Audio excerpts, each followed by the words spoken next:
Okay. Good evening, everyone. I am Paul Goldstein. I am chair of the Waterfront Parks and Cultural Committee of Community Board 1, and this is our March 2023 meeting of the committee. I hope you enjoyed this beautiful first day of spring. And I want to welcome you to the committee. Let me just do some brief introductions. We have with us Andrew Zelter. He is the co-chair of this committee. And we also have with us Onedge James. She's our community associate, our staff member, who is very helpful in keeping this committee operating properly. And I'm sure you'll get to meet some of the other members of the committee as we go along. So with that, why don't we get moving? We have 3 agenda items on the to go through tonight. And you see the, I guess you could all see the items in front of you. So the first item, and we're happy to have him with us, is the relatively new Manhattan Borough Commissioner, and that is Anthony Perez.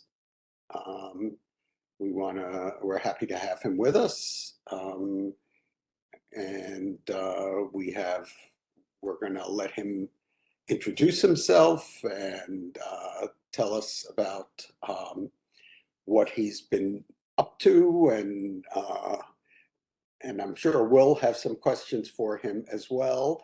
But Anthony, congratulations on this new post, and why don't you get started and tell us about yourself, give us a little background, and then tell us about some of the priorities that you have down here and throughout Manhattan. And then, as I said, the committee and the public will also engage and ask you some questions. Welcome again, and thank you, and take it away. Great. Can you all hear me? Yes, we can. Okay, great. So first, Paul, thank you for the introduction, and thanks for the Community Board 1 for inviting me to this meeting. I've been making my rounds, and I really appreciate this opportunity to use this forum to get to know more of you. I don't have any big announcements, but I know we also have 2 other presentations on the agenda. So for this purpose, I just plan to introduce myself, as you mentioned, talk a little bit about the work that I've been doing so far. I'll give a few updates on our capital projects in the districts, and I'm happy to take questions or comments afterwards. So a bit of an introduction. As mentioned, I'm the new Manhattan Borough Commissioner. I started in September of 2022, so that was just almost 6 months ago to the day. I was born and raised in New York City. I was literally born in a public hospital that's ran by the city. I grew up in NYCHA public housing.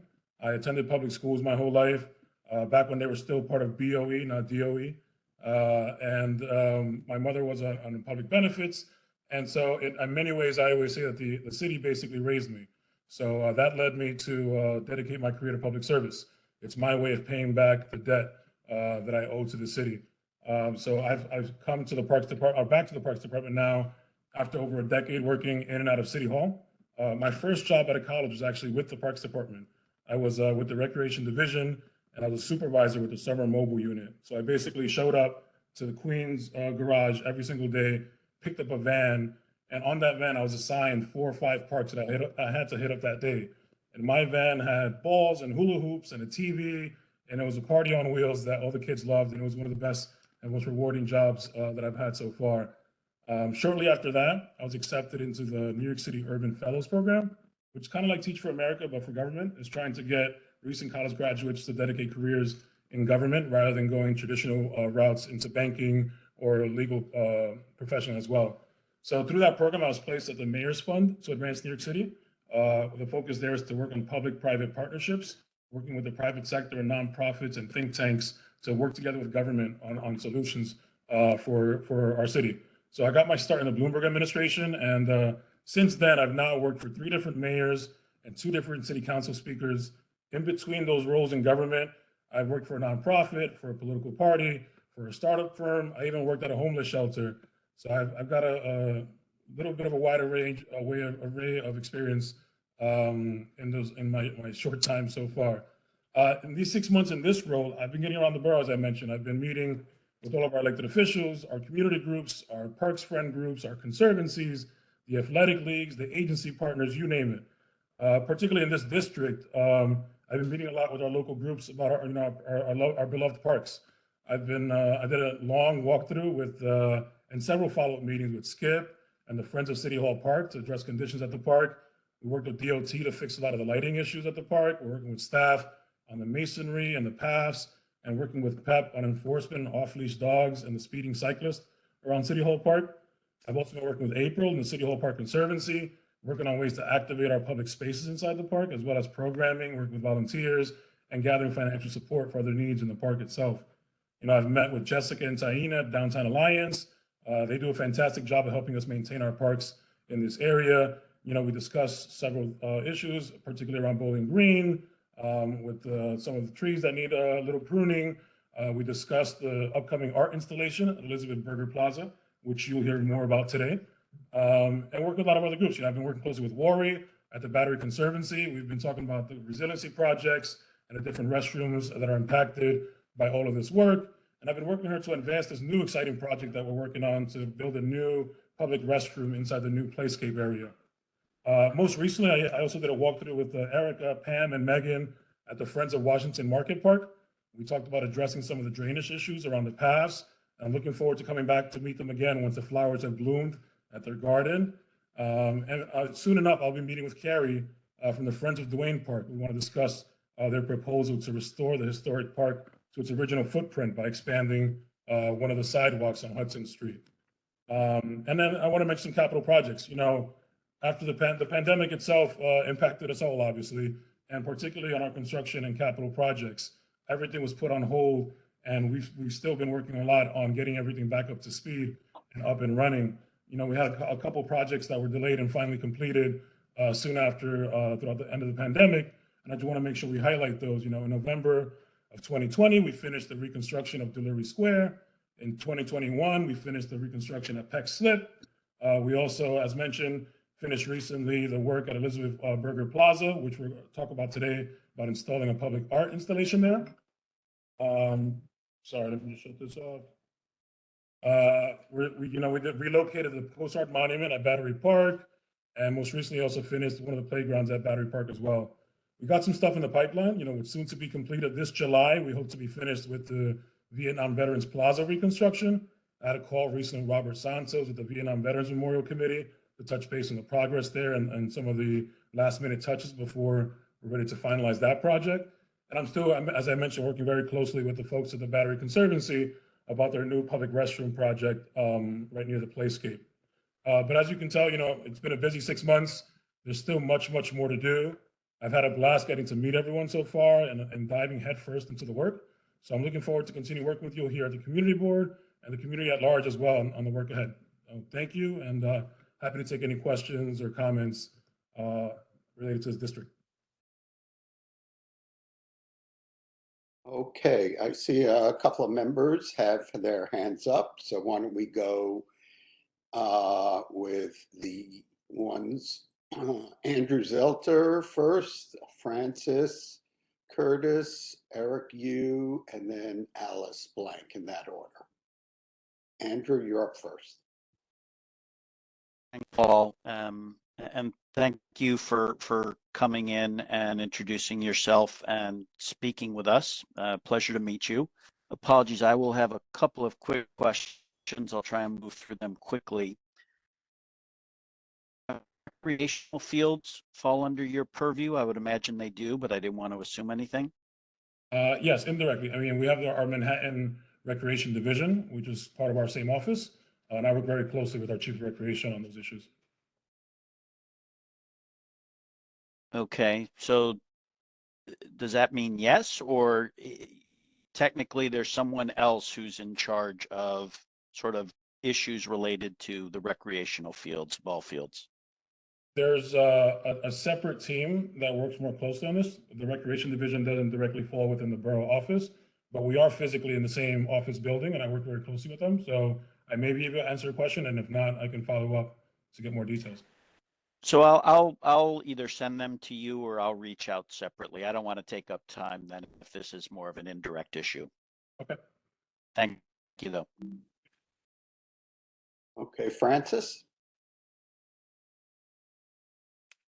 Hi, thank you and welcome and congratulations and thank you for all your service to the city. And I have just one comment. As someone who walks through City Hall Park at least twice a day, I am so distraught at times because that is the seat of government in New York City. And in terms of, I'm speaking specifically of the gardening issue.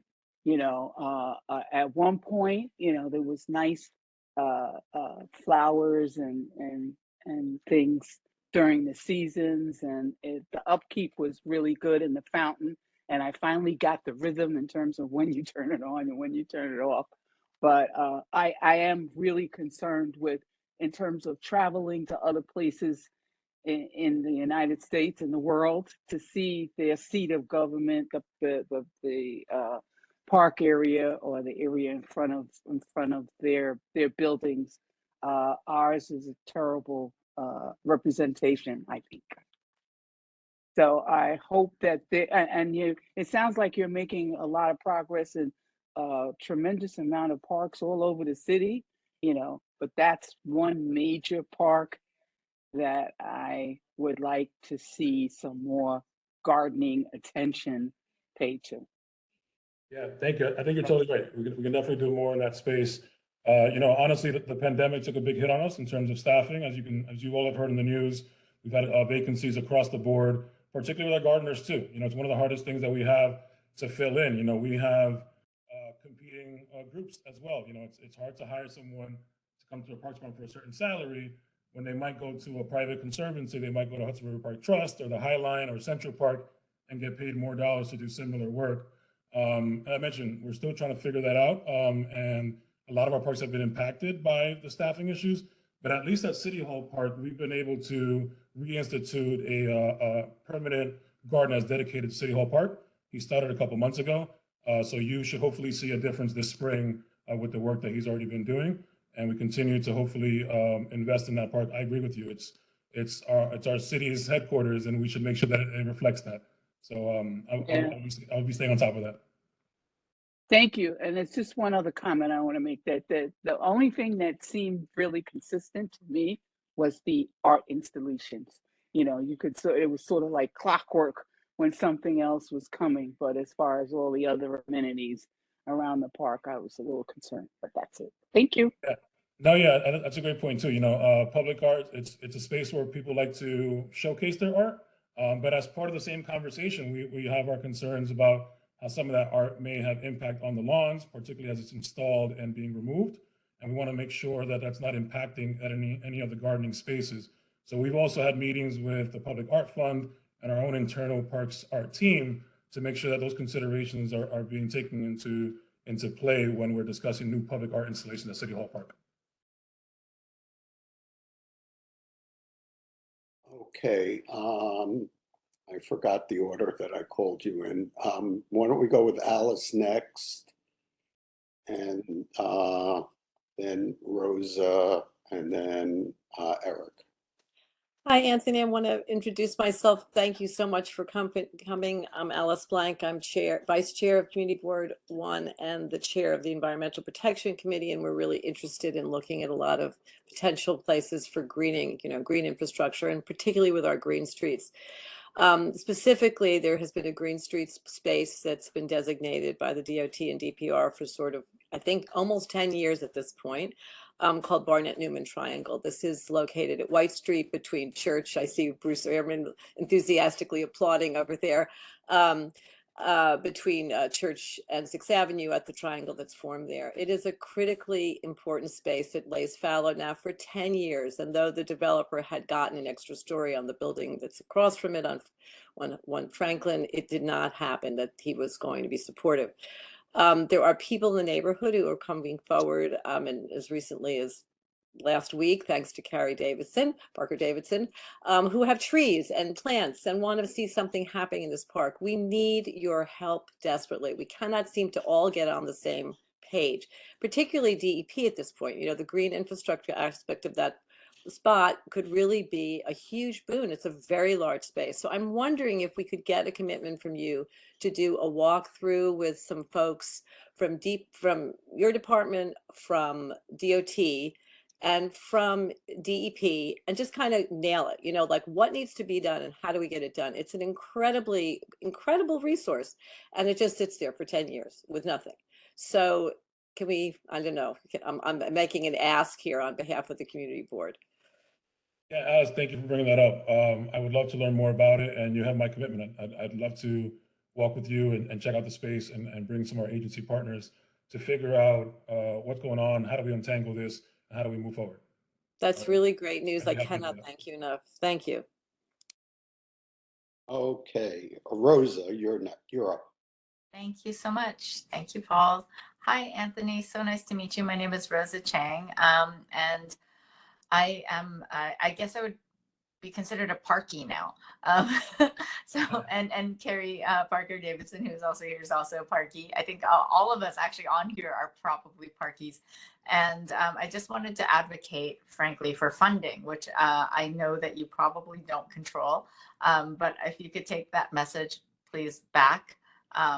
That would be really, really nice, because I understand what you're saying about the lack of staff and the difficulty in getting staff with the financial resources that you have.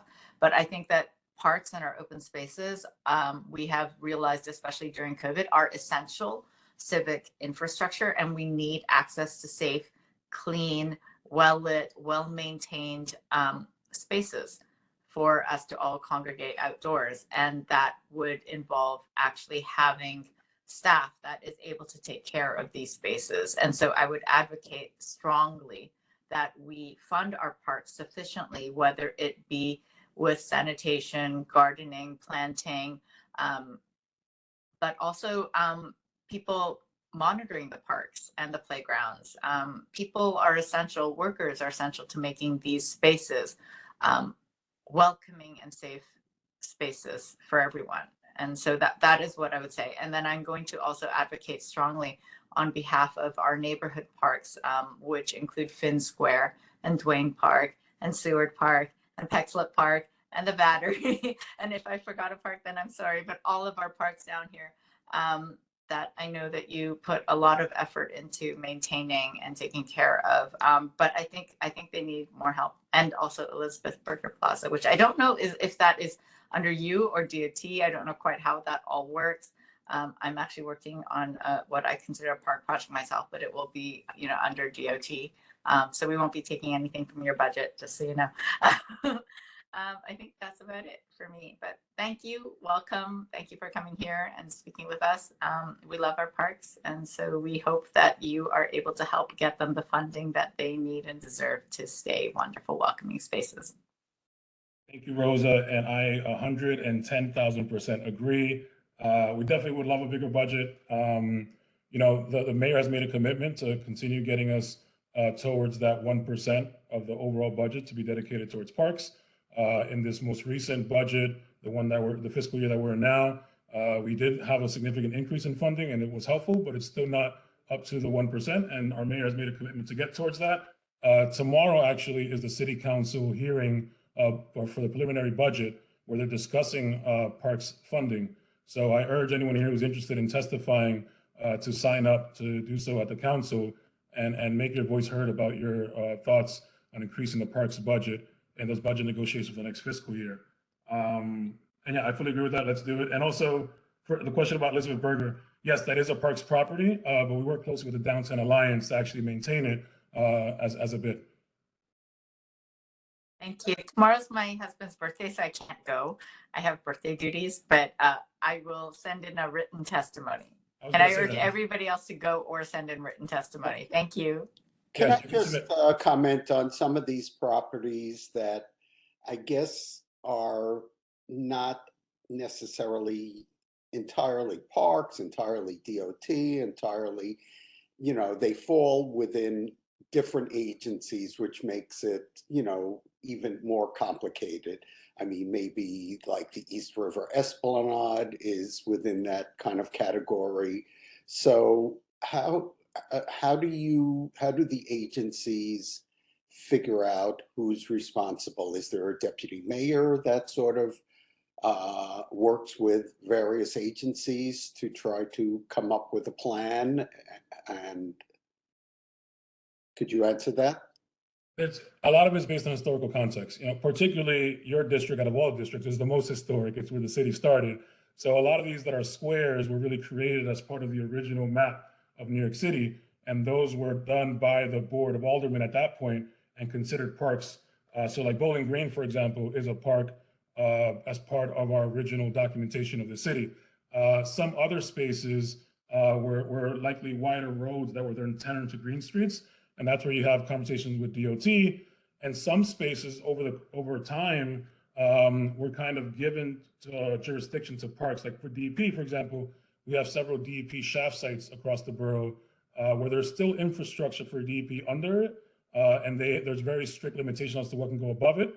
And one of the only things that we could use in terms of making it a public space is to turn it into a plaza that's more passive for folks to use.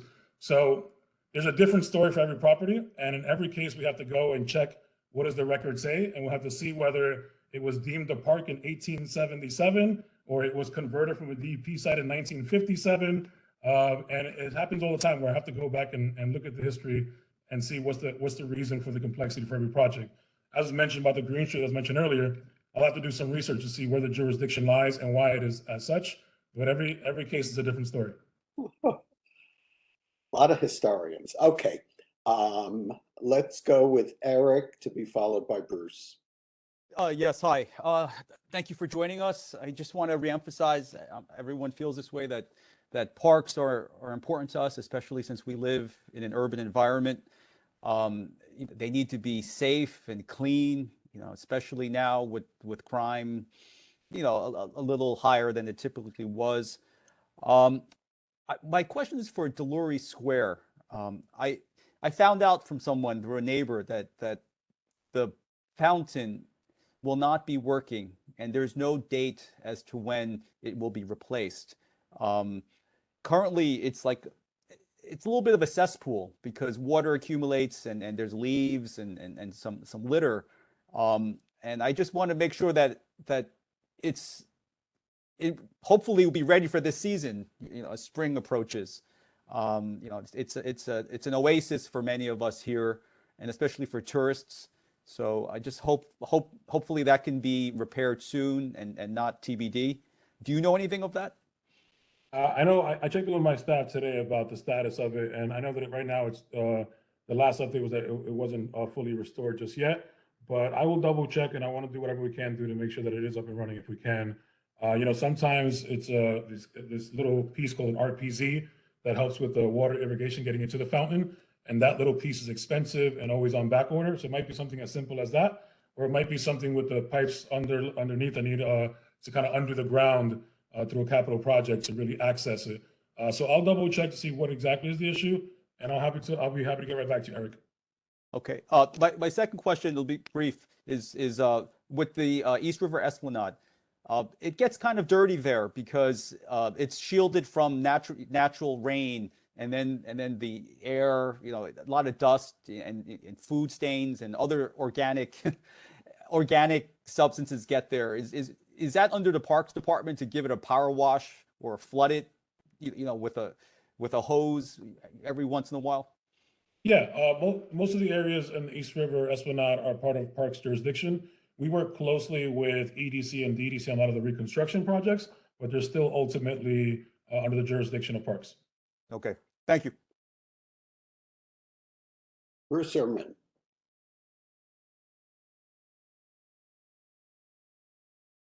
Bruce, your audio is not on. Can you hear me now? Now, yes. And I don't sound like a chipmunk like I do sometimes? Okay. No, Alvin. So It's nice to meet you. And my heart goes out to Alice. I cannot believe she brought that up. This has been a passion project. It's actually been since 2000 that Barnett Newman Triangle was. I have the I have the mayor's signing pens here in my desk for 23 years. And it has been a passion of this neighborhood, the community board, for all that time. Meanwhile, the city has turned every patch of every triangle, every strip. There's one in the village that's I don't know, it's the size of my hand. They've planted it, and for some reason, this very historic site, which is the only triangle left in Tribeca that hasn't been fixed up by the Parks Department, is left. It's really denuded. It's a slab of concrete. You did put in some brush at one point. This was a contest that was run by Carl Glassman and actually myself to name the last unnamed triangle. It happens to be the exact spot where Avenue of the Americas begins. So it has all kinds of meaning. Plus, Soho and Tribeca, no matter how gentrified and privileged they've become, was the crucible of art production in New York City for about 40 years. And this is right there. And one of the greatest artists, some would argue the greatest artist, sculptor of the 20th century and painter, lived right there above what is now Barnett, and that's Barnett Newman. Curiously enough, he also ran for mayor in the 1930s as an anarchist. So we've had so many plans for that. At one time, the Parks Department and DOT, whose tracks run under the spot, and the Museum of Modern Art, and Frank Stella, Barnett Newman's executor, and so on. We all met, and then 9/11 came, and we've been trying ever since to get that animated. And you've animated so many other spots, arguably of less consequence. So I would really love to take Alice and you up on, it's not even a walking tour. I mean, I'm 3 blocks away and you're a few blocks away. We could just spit on it. It's so close. To please schedule, since you are open to it, to please schedule a time that we can go there and you can do something with it. Thank you. Thank you. I appreciate that. Thanks, background. Alice. You have my commitment.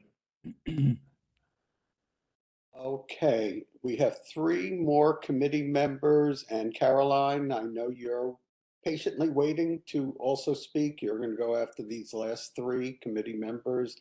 And I also thank you, Anthony, for hanging in there with us. Morton, you're next. Yes, can you hear me? Yes. Okay, great. Anthony, good evening. I'm Morton Minsley. I actually believe that we met about a month or so ago. Sorry, that's my cell phone. At Pier 42, I think you were down there with your team. Ribbon cutting. Do you remember? I was playing tennis there, and you came in your team. At least I think that's what I was doing. I play there frequently, as much as possible, and I really love the park. My little boy loves the park there. I know it's temporary, but the temporary is probably gonna be for quite a while while they rebuild the East River Park.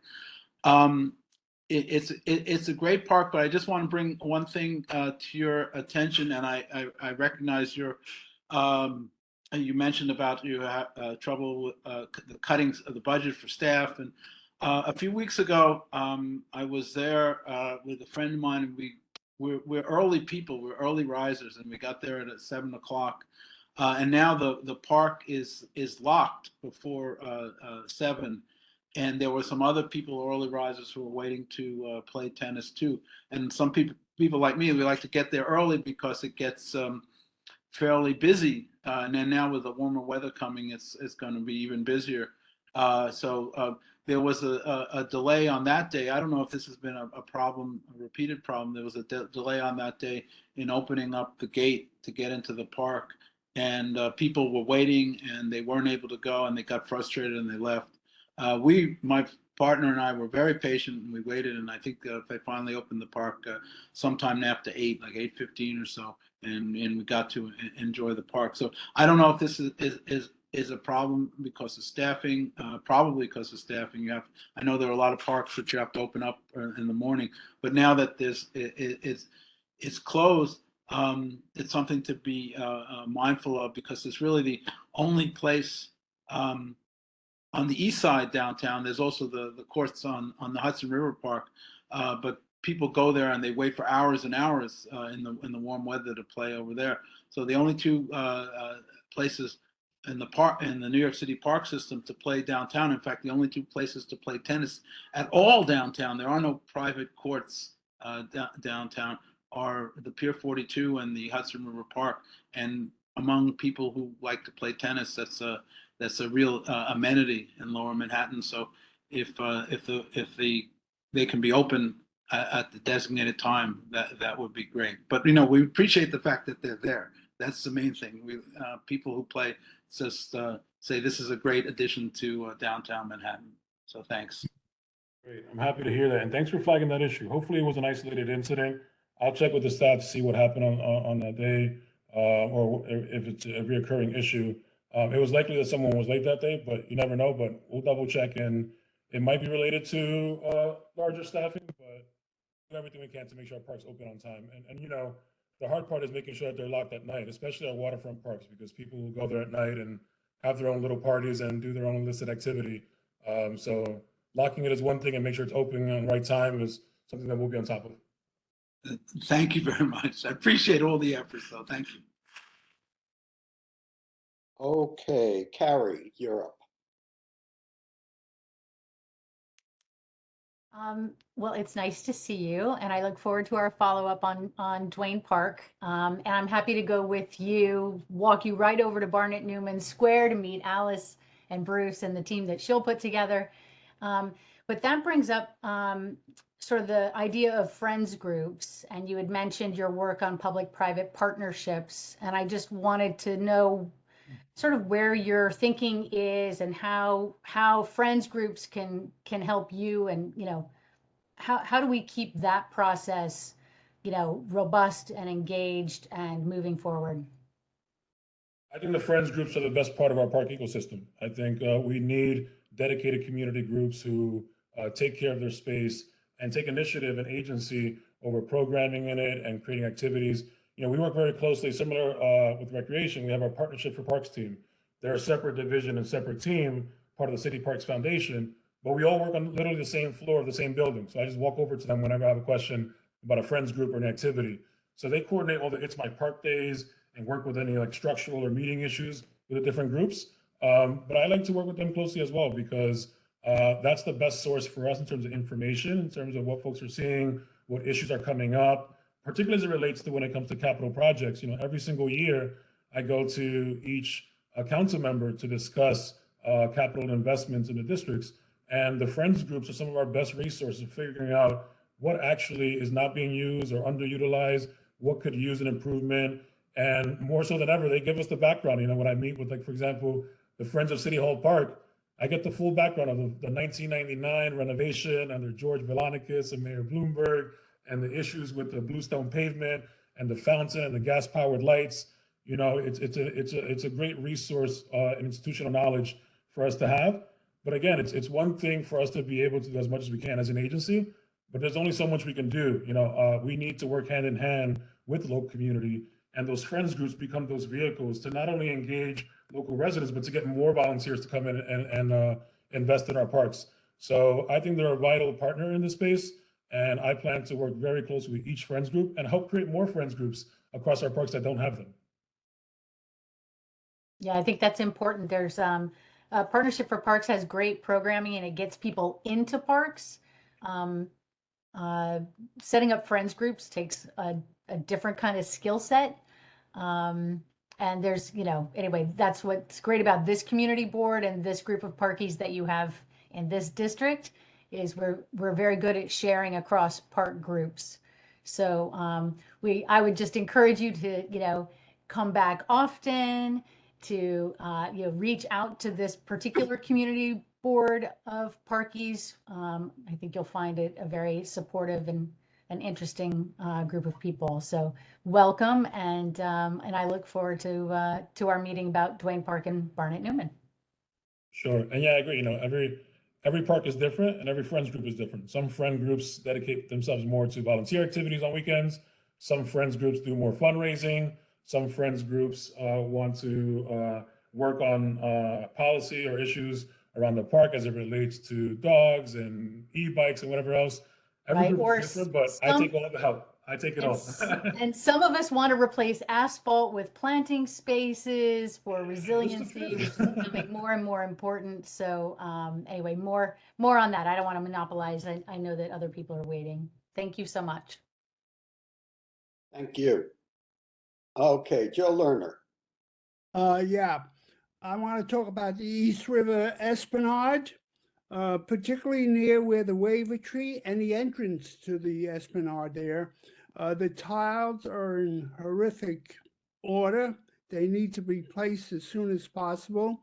And if you have the extra money, you could walk further down the promenade. There are tiles that are in very bad shape all the way down.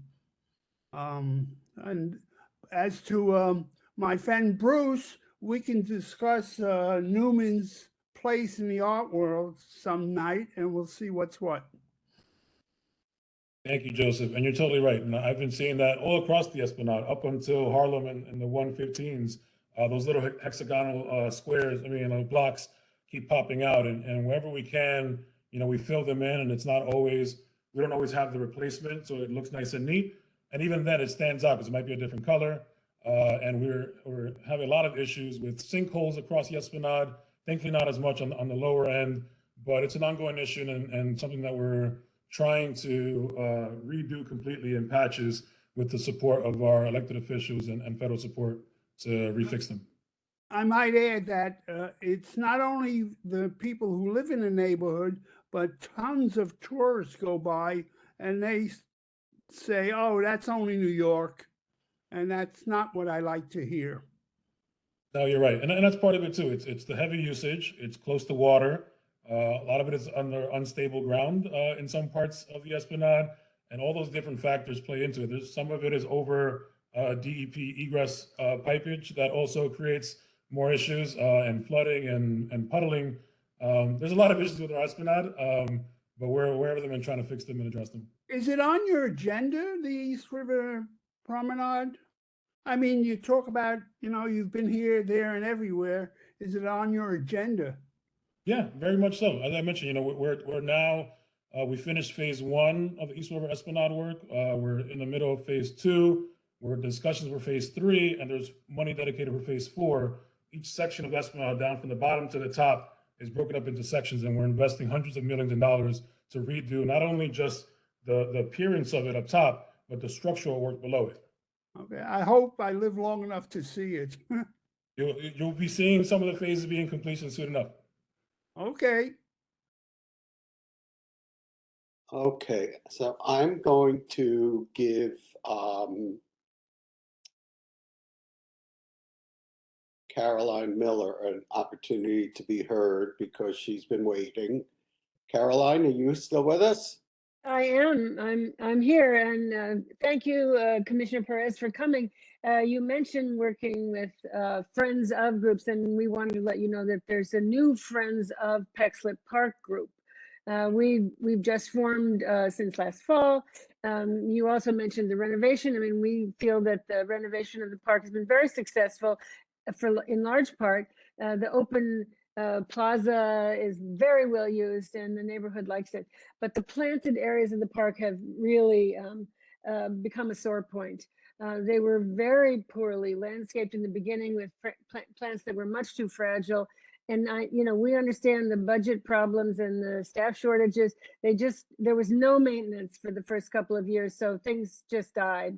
And anything that managed to live, the dogs pretty much had their way with.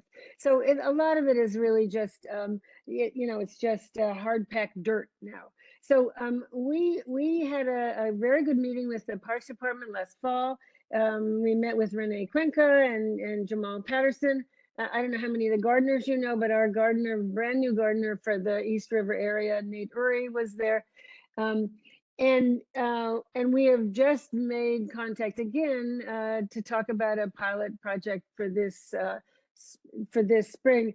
Anuj, I don't know if you can show that slide that you have, but we're proposing that we take the northwest corner of the park, which is the worst corner of the park. There's nothing growing there, and kind of do a pilot project to put in shrubs, working with Nate. And we're in the neighborhood. We're happy. It's such a small park. It's not hard. It wouldn't be hard for us to do watering and do weeding, and so we're hoping to supplement what you guys are able to do. I hope you'll be hearing about some real improvements there. I just think a lot of people would like to show more love for this little park if it didn't look neglected and a little bit hopeless. So we'll be trying to get to work. And anybody else who's listening to this who wants to help us, you could contact us at pexlipfriends@gmail.com or pexlipfriends on Instagram. And a website is on its way. Thanks so much, Caroline, Sure. and thank you for what you and your friends and the Friends Group are doing to improve the Pexlip area. Yes, I know it's something that's been in the works. We want to make sure that this gets the attention it deserves. As I know Therese and Jamal have been working with you, and I think there's a meeting this Friday actually Yep. with Renee and Jamal and the gardeners Yep. to get a plan in place for next steps. So Yep. I'll be watching closely. And again, thank you for everything that you and the Friends Group are doing. And I Okay. can't wait to visit you all and hopefully see some beautiful new flowers this spring. Okay. Thanks a lot. Yes, thank you for what you're doing there. These Friends of Groups really do a good job, and you're right. And they make all the difference in the world. And let me also do a shout out to one of your colleagues up in Manhattan, someone I've worked with for years and years, Steve Simon. He's, he's a good man. He knows this area, and he's done a lot. And he's worked on projects like Pexlip, which haven't been easy because there's been a lot of differences of opinion. And, he's helped us bring these projects to fruition. And when they have difficulties, he helps us, get them settled. And, I've had the pleasure of working with him for many, many years, and, we'll continue to do so. And we look forward to same thing with you, and this community board has a history of, working cooperatively with parks and other agencies. We just want to improve our community. I agree. And Steve is a great resource. Love that guy. And I can say this publicly. He's actually listening in. So is Therese and Jamal. So they've heard all these questions and topics. And so I don't even have to relay it over to them, but especially Steve. Same goes for them. All right. Well, sorry. Wendy, did you want to get one more word in? Yeah, if I don't mind, if there's enough time. Thanks so much for coming down. One of the things that we're all working on is resiliency in the neighborhood, and you've mentioned that as well. I'm curious just how you partner with all these various projects that are happening, and specifically, I'm a gardener myself, and I know that we're trying to do more native plants to help the bees and all of those insects and all the things that we need. But I am really curious, are you working with horticulturalists to figure out like what plants are going to be salt tolerant? I know that Worry Price has, been putting those types of plants in, but is that something you have like a guide for the city? Is that maybe it's even on your website, because I think that that's a resource, not just for the parks, but for all people that are in this region. We're going to be facing flooding parks, and everyone wants it to green right back up and have the beautiful flowers, and it cools the air and it cleans the air. And I mean, we all know how much we love the parks, but I'm I'm curious what kind of resource you have to educate and then guide in terms of what's going forward to this unprecedented extreme cold and extreme heat that's really tough on these plants. So in terms of the coordination, right now, a lot of the projects themselves, the construction projects, are led by either DDC, Design and Commission, and then we also have EDC, Economic Development Corporation. We have, while the construction is taking place, Parks still stays an active role in it. We have almost weekly meetings, coordination meetings to discuss what the next step is, what contract needs to be in what space, where's the material going to go. We work with the local groups when there's interruptions in the space, particularly in the Battery, for example, when we need to take staging locations for a different aspect of the construction phases. So while we're not leading the construction, we're still very much in those conversations. And it's all sequential. A lot of these projects are still in the middle of their process. So once we get to the part of that everything is level and everything under the ground is complete and structured, then we can get into the horticultural aspect of the planning. That's a good question in terms of what we have that's public facing, something that we can share with our groups. We have in Manhattan, we have a lead gardener. Her name is Mercedes, and she oversees wide. And she makes a planting plan for each different area based on those different conditions. So we may have something, I know that we definitely have something, a plan that we use internally, but I have to see which part of it is public facing that we can share. Because I think you're right. I think it's helpful to have folks on the same page and aware of what are different conditions that we are considering. And particularly, as you mentioned, the proximity to water, the salt in the air, and especially in New York City with our temperate deciduous climate, how that impacts our super cold winters and our sometimes droughful summers. So I'll look into what we can share, and we'll make sure to include you in that. Thanks so much. That's great. Okay, thank you, Commissioner. This has been great. It's been great meeting you and looking forward to continued dialogue Thank you all for your as time. time passes. You'll see me often and frequently. Okay, thanks again. You have a good evening. Okay, let's continue on committee. Let's see, let's move on. You're welcome to stay, but I think you probably could. Okay, item number 2. Yes, we have Art Simpson. You can unmute. And I will share your slides. Great, thank you. Which item are we going to next? We're going to the one on street trees? That's right. Okay, so whoever's here on that item, please introduce yourself. Hello, I'm Art Simpson, Senior Forester for Street Tree Planting. And I'm here to talk to you all about how to request new street tree plantings on the streets in your community board. Okay.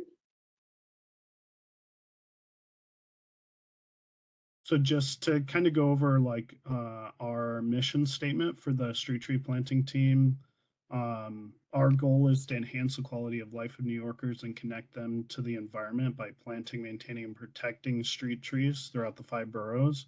We research and execute innovative arboricultural techniques to advance New York City as a leader of urban forestry.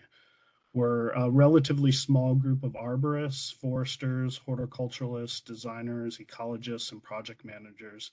And we're always looking critically at the past with an eye on the future.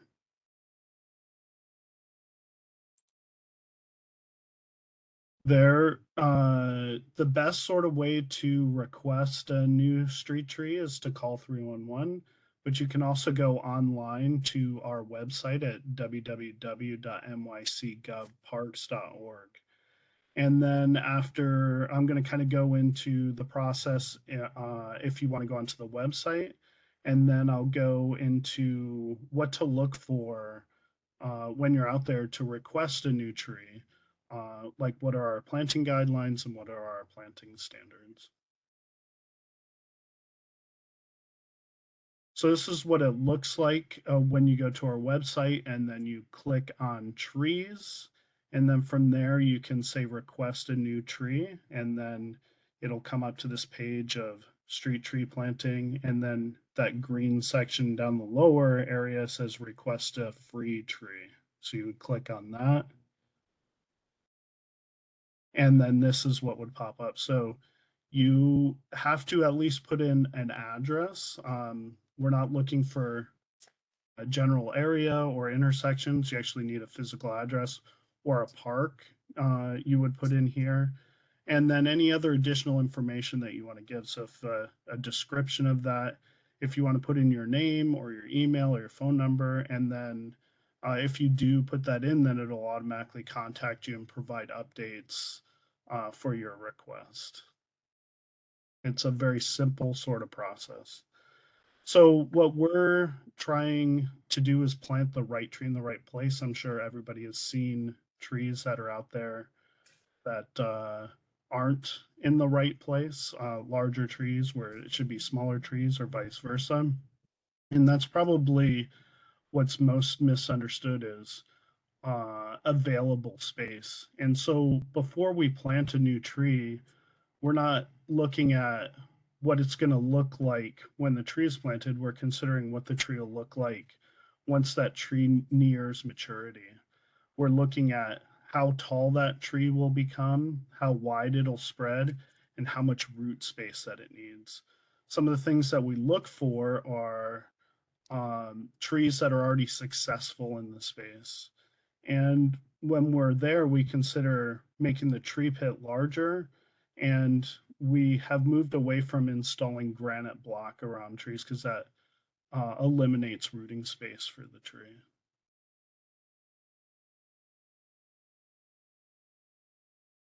If you want to go back one slide there.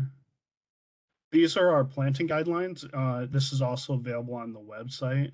This is like a very easy single sheet that you can take with you if you want to go out there and try to find new tree planting locations. Some of the things that we're looking at is the distance to buildings. We're trying to get at least 25 feet away from street lights so that the streets can remain illuminated even as the tree gets larger. We're trying to get 40 feet away from intersections to have clear line of sights for both pedestrians and vehicles. When it comes to medians, we're looking for medians that are at least 8 feet wide, and that again has to do with that available rooting space. Whatever you see above ground is typically what's also below ground for trees. So I'm sure you can imagine if you've witnessed seeing a road being reconstructed, that area under the street actually is not available for the tree because of the amount of compaction and the materials that they use there. So all of the available rooting spaces within that median itself. Some of the other things we're looking at is where entrances are. We want to make sure there's enough room for emergency personnel to have egress to the building in case they need it. We do our best to allow space for openings into basements. We're looking at how far a tree is away from a driveway, away from a loading zone, away from fire hydrants, away from stop signs. And some of the things that we can do, as you can see here on the upper left-hand side, is if the sidewalk is large enough, we'll actually offset it away from, say, a bus stop so that people can still load and unload off of the bus, but we can still plant a tree. So we have developed a unique system of which tree goes where. So most of what we're looking at is infrastructure that's both above ground infrastructure and below ground infrastructure. Some of the things we consider is the urban density of the area. Your area of the city is very dense, as I'm sure you all know. We're looking at whether the area is commercial or residential. We're looking again at infrastructure that's both above ground and below ground. And then we're also looking at how wide of a tree bed we can get, because the larger the tree bed we can get, the larger the tree that we can place there.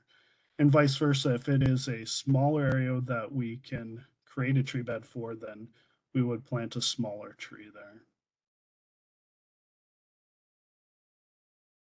So some of the things to think about are tree planting standards. Some of the things that we're looking at is we were trying to make the largest tree bed possible. In the past, you may have seen very small tree beds, and you'll end up with things like this where it's a small tree that ends up being cut down because there's not enough rooting space for the tree. So we'll come into those places where there was a tree before and then make the tree bed larger.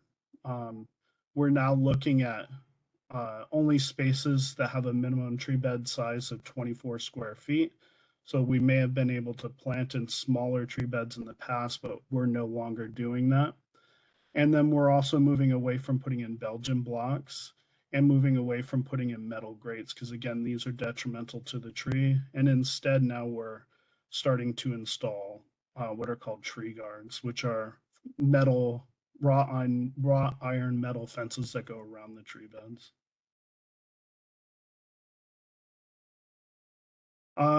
This is obviously taking it to the extreme, but this is underneath the streets of New York City. So you may not be able to see the below ground infrastructure when you're walking over the streets, but in New York City, there's a lot of below ground infrastructure.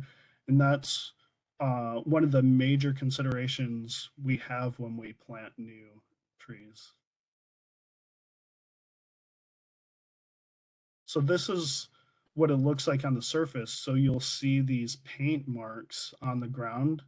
Red is electric, yellow is gas, and orange is telecommunications. Those are the three major underground infrastructure that we're looking for when we're planting trees. So just because there was a tree that had been planted there before that had been cut down, that doesn't necessarily mean we can replant it again.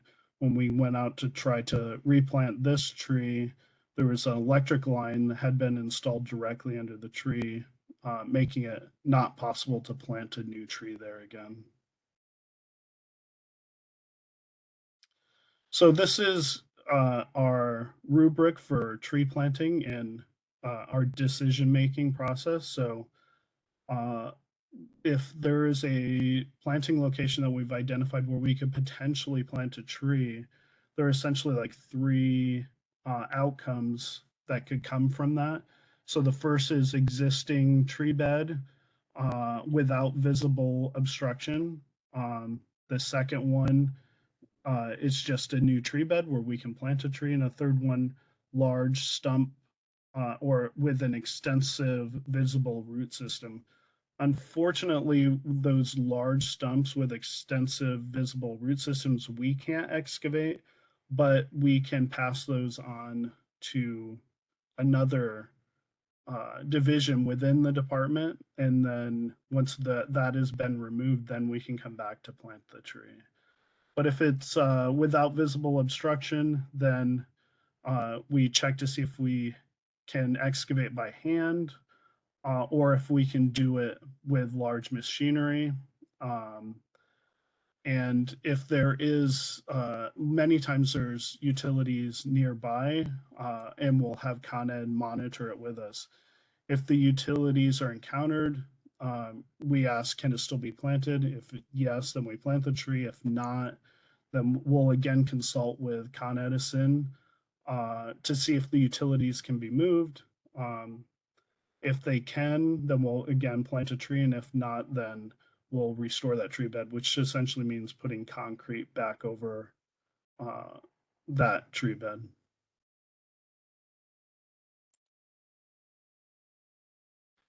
So the planting comes in phases. You saw before white paint on the sidewalk. After that, we come in, we excavate the tree bed.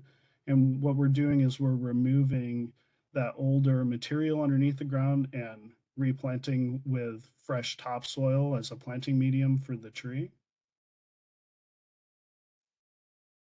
And then at a later date, we'll then come and plant the tree. And when we plant the tree, we put stakes and arbori. And the stakes and arbori are there to essentially provide stability for that tree until it has a chance to root into that new topsoil that had been placed down. So that's everything for my presentation. If you'd like to contact me, my email is art.simpson@parks.nyc.gov. And if you have any questions, just let me know.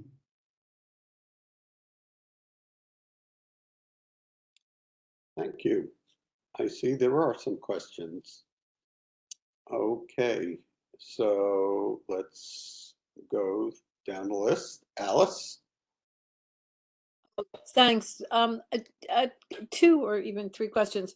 One, when we had a situation where we had two trees that were planted on our block, and commercial storefront owners decided they didn't like them, that they were hiding their storefront, and they simply removed them, or killed them, I should say, and then they removed the grates. In something like that, I wasn't really sure how to activate anyone to alert them of this fact, but is there any sort of repercussion that happens after two trees are removed and they're now two stumps on our sidewalk? And I'm just curious, is there any follow through that you can recommend on that? Yeah, I would report it to 311. We do have like a restitution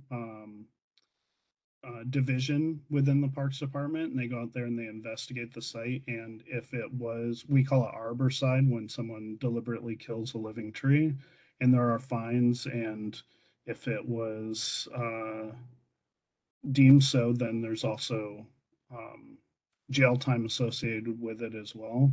And it is pretty expensive. So, for example, like a 10-inch tree could have a fine associated up to $50,000 for it. And the larger the tree, the greater the fine. The smaller the tree, the less the fine. And the more information they have, the better. So if there's, say, a video of it, of them actually doing it, then that is, or pictures taken of them doing it, then they can use that to strengthen the case.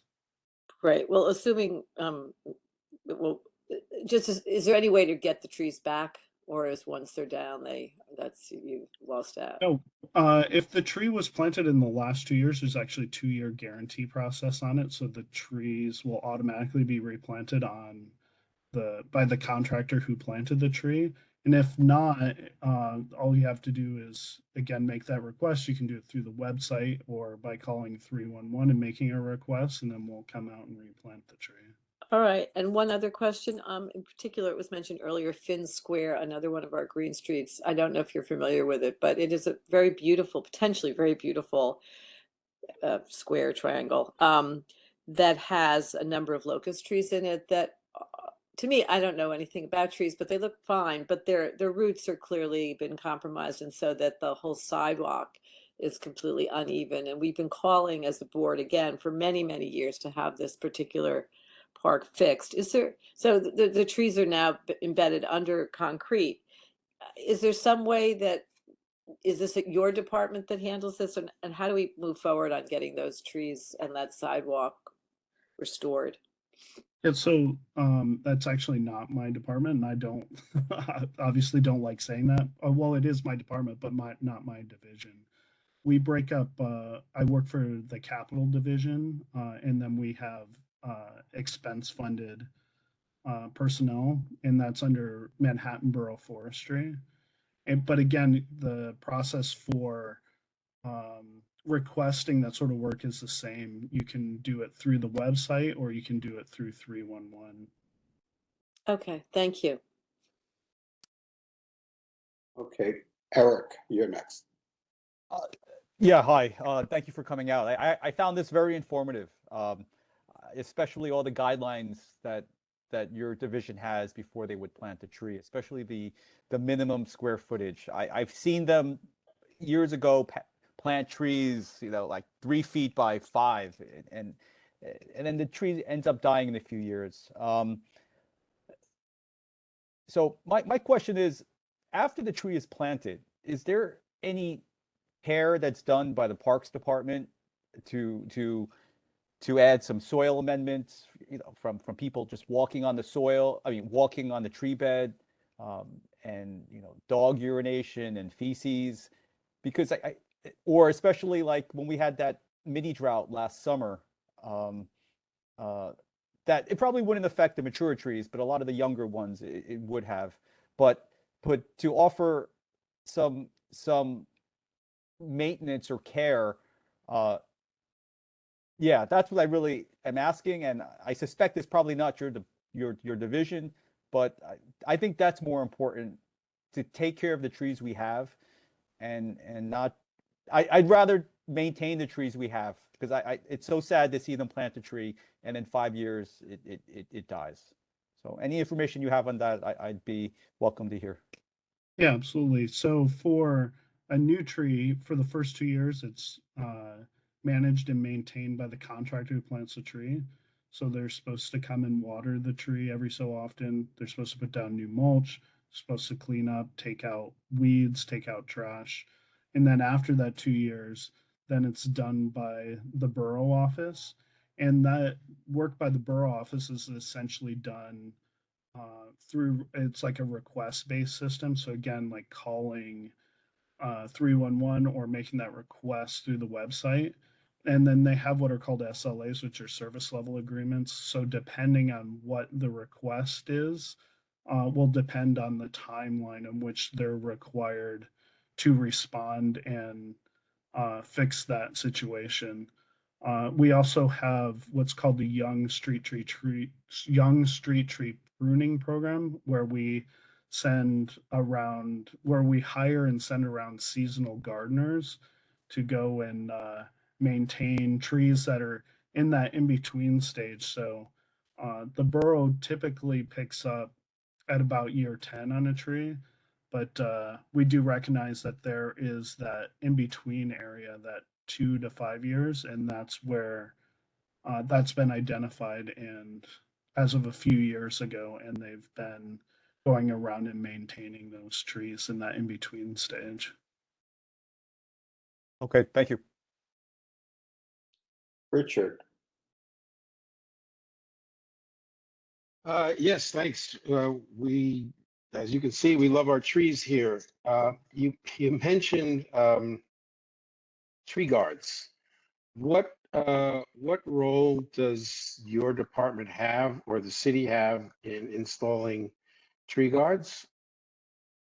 So Office of Management and Budget sets the guidelines for that. So if we're installing new trees, we can put in a new tree guard with a new tree. So, but if it is on an existing tree, then we can't put a tree guard on that unless we're provided expense funding for that. And expense funding is a little bit harder to come by, but it does happen. And I believe council member in your district actually provided some funding for tree guards with new trees. So we'll be installing some of those once that funding has been registered into a contract.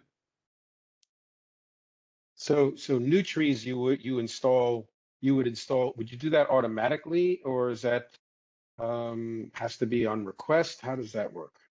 Um, there's like two different ways. One of the ways is through funding through council members, and then another way is we have limited funding within mayoral funding. So it's funding that comes from the mayor's office to do some of them with that. And we've come up with a system on that. So essentially, if it is a commercial corridor where there are higher density of people, where we will more likely put a tree guard there than in areas where there is lower density of people. And we're actually talking with DOT on like that level of density of pedestrians. Thank you. Carrie. Thank you. You probably know already, but a lot of Lower Manhattan has vaulted And so I saw in your diagram, the criteria around vaulting, and that was really helpful. But what about, how can we, or who do we get in contact with to do more street trees in such a heavily vaulted area? Is there another group or division, or who is there a different department, or who does that? Unfortunately, if there are vaults there, we can't, there is no way to plant a tree. There's just simply not enough soil volume that can be created for a tree to be planted. And containerized trees, that's all DOT then? I'm not sure who puts in containerized trees. Okay. And my next question was about the time between the contractor and the tree maintenance.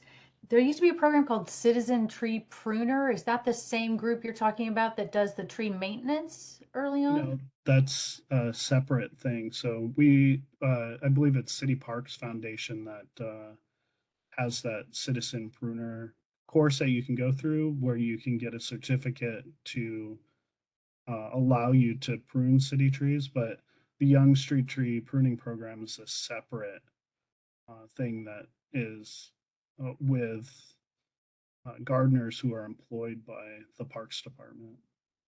So it's not a volunteer program, it's an expense, it's a staffed program. That's correct. And it's with seasonal employees, and it's only done like 3 months out of the year. Okay, thank you, I appreciate it. Okay, thank you. Let's go with Wendy next. Thanks. This is really fascinating. I was just wondering, what's the wait list for your department? Do you have, does it take a year to get to? Is it, a couple of years? I mean, how long is the wait list, or does it depend on the neighborhood? Because I would like to put little signs on tree beds that look promising and ask people to call 311. So if we get a lot of people to call, how many calls do you need? I'm just curious about, what triggers the getting on the list.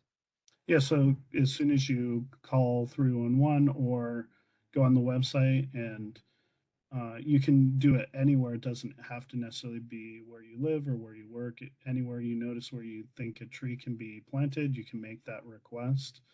And then our wait time is 18 to 24 months currently. And that's just about the time that it takes to go from, we have to like survey the site, and then we've got to have it marked out for utilities, and then we have to mark it out, and we have to go select the tree, and then we have to get a contractor hired on, and then the whole city procurement process takes a while. And then from there, then we're finally then able to plant the tree. So it can sometimes be frustrating for people, that sort of long wait time, but that's about how long it takes. And we're planting 12 to 15,000 trees a year citywide. That's beautiful, but it doesn't matter how many people call for the same site, or is it, if one person calls or 100 people call, does it move the needle at all? It doesn't. It's first come, first serve, and then those additional requests are just marked as duplicate, and they're essentially tied to that original one. And so they would just be updated the same as the original requester. Thank you. Andrew. So, Art, first of all, thanks so much for what really has been an informative presentation. I've learned quite a bit, so thank you for that. And apologies if I missed this. I dropped and had to reconnect. And I'm going to ask my committee members to audit my recollection, but I believe within the last year or so, we had a presentation about a tree planting across the city that seemed more additive than replacement. And the number for our district seemed to be quite large. It actually surprised me. Do you have any idea what I'm referring to? And if so, are you at all involved in that? I mean, a formal program of speccing out, not based on requests, but it sounded like the city's initiative to identify where to more proactively put trees. And apologies if I missed that as part of your Sure. presentation. So I'm not sure exactly what you're referring to, but we do have something that's called HVI, which is a heat vulnerability index. And so that's looking at per capita income, population density, rates of respiratory illnesses, how much canopy cover is in a certain area.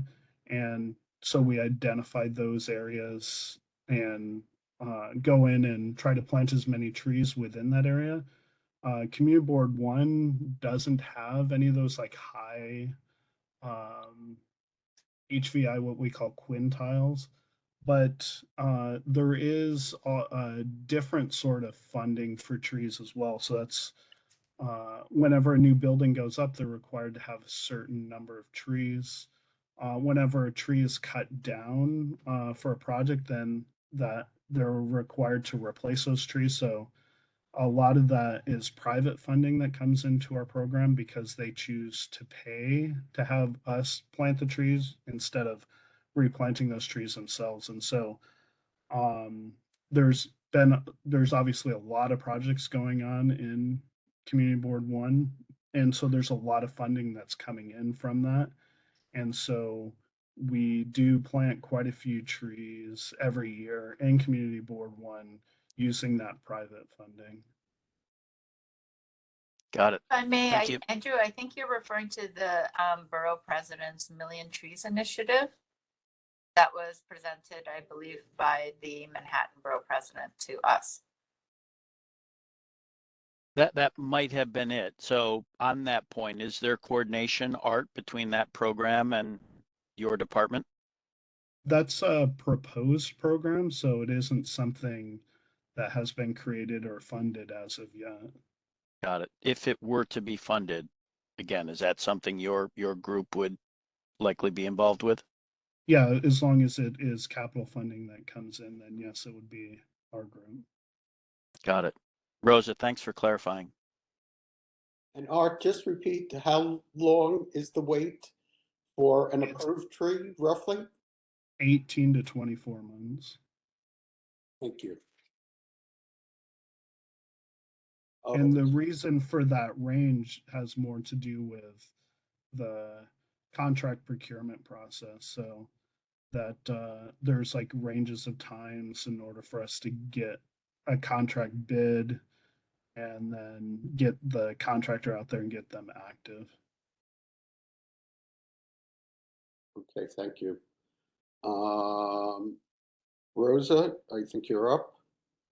So, Andrew, you did exactly what I was going to ask about, which was the Million Trees. So, Art, thank you for your answer. And then I was piggybacking on Carrie's question about containerized trees. Since, as you pointed out, there are a lot of limitations to us planting trees below ground or in the ground, containerized trees may be a good option in our specific neighborhood. And would that be a possibility with the trees in your program, or is that not something that you do? Unfortunately, that's not something that we do. Containerized trees require a great deal of maintenance. They need to be watered almost daily. And then you're also not getting the same sort of benefits as you do from a tree in the ground either. So you're not going to be able to get a large canopy on the tree. It's always going to be like a small sort of ornamental sort of thing. It's not going to provide benefits like water retention, cleaning the air. So those are the things that we're currently focused on is those things that have a bigger bang for the buck, as it were. Why do they not provide water retention or cleaning the air if the soil is not if the soil and the tree are selected specifically to provide those? It the main thing is it just doesn't have the soil volume, and then because it doesn't have the soil volume, the tree isn't that large.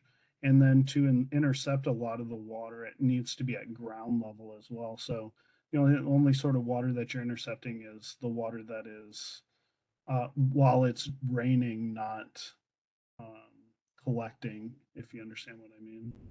I understand exactly what you mean. We're actually working on a pilot project to do containerized trees and soils that do rainwater filtration and stormwater retention, and specifically placing them under the scuppers of large infrastructural projects, so that it would actually have the, I guess, the collecting power of a significantly larger surface area to do such a thing. If it did fulfill all of those requirements, would that be a program where we could apply for your trees? Unfortunately not. That's not the types of trees that we plant, and I'm not sure like which department or division that would do that. Okay, thank you. Yep. Okay, Bruce. Your audio is off again. Sorry, I'll be really quick. In answer to Andrew's question, about 25 years ago, or maybe 30 years ago, someone who lived in our building at the time planted 4 trees in front of our building. She also planted the very first trees at what is now Thin Triangle. And over the years, try as we might, at least 2 of them, and I think 3 died. And about 3 years ago, maybe 2.5, we woke up one morning, your department had come through, removed the dead trees, planted 3 beautiful new trees. The 4th one was still alive, and we've been thrilled with them ever since. So we didn't ask for it. We didn't know it was going to happen, and we were thrilled when it did. And it was all either the community board or the city or both. So that does happen. I think that's what Andrew was referring to. It's great. It probably came through a request. Most of those sort of plantings are request based, so someone in the community more than likely requested those trees to be replanted. Sounds good. Okay, I see 2 last hands. Carrie? Thanks. I just wanted to, I don't want to, I know this isn't your area, but the containerized trees are in Lower Manhattan where we have all these vaults. They're really important for us because we don't have another way to, even if it's a smaller root ball and a smaller canopy, those plantings can, help clean the air and they make a difference. And if I'll just do a quick plug for Friends of Duane Park. If you go on our website, I see Therese shaking her head. Hi, Therese, nice to see you. If you go on our website, we consulted with Cornell, Dr. Nina Bassick many years ago to try and get trees after 9/11 to help us with air quality. Because we're so vaulted, we needed to do containerized trees. And so we have identified some species that work in smaller containers. But for this purpose, I was just hoping that maybe your department could expand given the nature of Lower Manhattan and all of the utilities that run underground, and how densely packed our infrastructure is, to maybe take a look at some containerized program to get it all under the Parks Department, because you guys have the skills and expertise around trees, but a lot of the container rules seem to be governed by DOT. So if there's a way to bring either DOT and parks together to come up with a set of guidelines that we could use down here, that would be really helpful. And I'd be happy to, put my shoulder in, not just put things on other people's plates. I'm willing to do the work. So anyway, that's all. Thank you.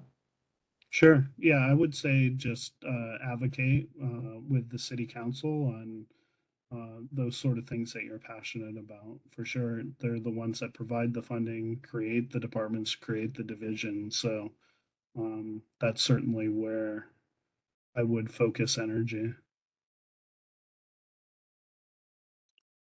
Okay, Eric. Yes. If someone wanted to have a tree planted, but they didn't want to wait the 18 to 24 months, is there an option to have your group come and survey it and then have an agreement where they would this entity would pay for it, and then it would become a city tree afterwards? Yeah, so we actually partner with the City Parks Foundation with a group that's called Tree Time. So it's a public-private partnership, and someone can just make a tax-deductible donation to them, and then it's essentially a streamlined process to have a tree planted through that. Or they can go onto the website, apply for a permit to plant a tree themselves. Okay, thank you. Okay, and then I see one member of the public, Stephen Boyce. And if you do want to speak, could you identify yourself? Stephen, you can unmute. There you go. Longtime Tribeca resident, did a lot of work with the Trees New York people and planting trees, and ran the Tribeca street tree program back in the thousands. We got several hundred trees planted in Tribeca during that period. At any rate, though, I'm just curious, is there a way across Community Board 1 to see all the tree requests that are pending, periodically, let's say? Yeah, I actually looked at that before the meeting here today, and there is currently 21 pending requests in Community Board 1. And is that something we can periodically check in with you on? And let's say there's a particular Yeah, location definitely. or a few locations to ask about, do you have those? Just to know whether we're, missing the beat on anything that are empty pits and so forth. Yeah, absolutely. At any time you can reach out and ask. Great, thank you. Okay. Oh, Alice, you're Yeah, back? yeah, I'm sorry. I forgot the third question I had, which was, again, thanks to Carrie Davidson Parker, we may have a donation of trees given to that Barnett Newman triangle that you may have overheard.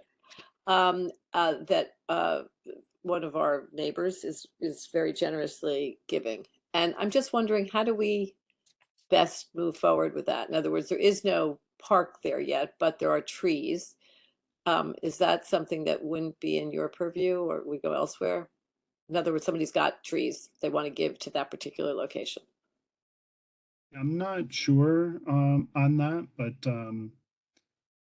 it sounds like the best group to reach out to is a group called Permits and Plan Review, and you can find them on the New York City Parks website. And I believe it's tree planting at parks.nyc.gov. Okay, thank you. Thanks, Paul. You're welcome. Okay, I think we are out of speakers. And Art, thank you so much for a very comprehensive and informative presentation, and for your offer to keep us posted. So I guess if there are any further questions, I or you've been in contact with Lucian will reach out to you, or perhaps on Edge. Okay? Great, sounds good. Thank you. Thank you. We will wish you a good night and move 3. Item 3 is presentation of permanent public art proposal for Elizabeth Berger Plaza. Yes, and we have Linda and Jennifer in the meeting. Linda and Jennifer, you may go ahead. Hello. Thank you, everyone. If you don't mind just giving me 1 second, I'm going to share my screen.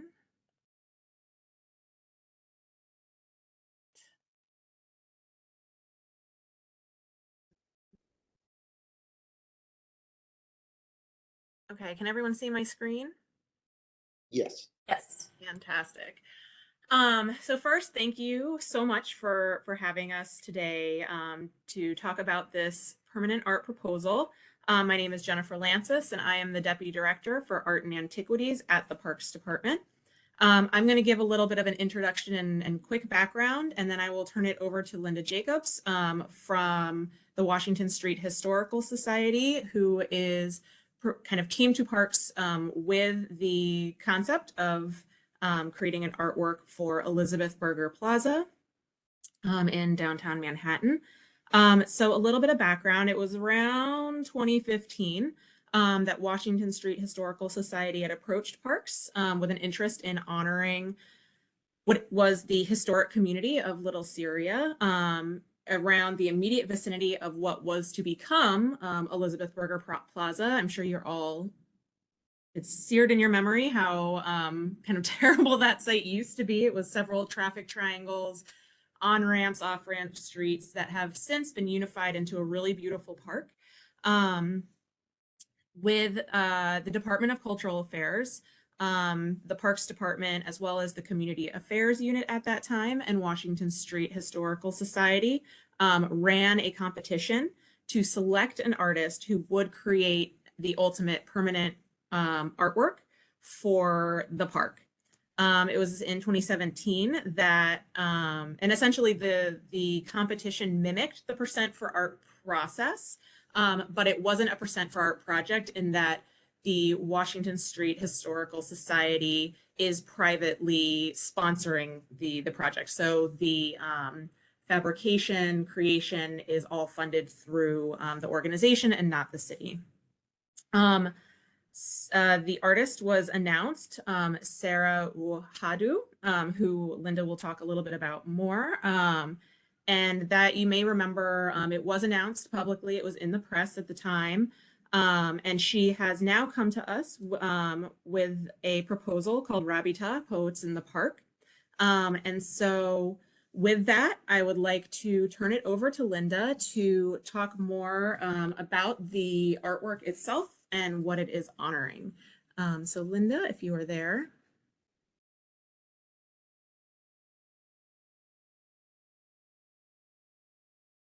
You might be on mute.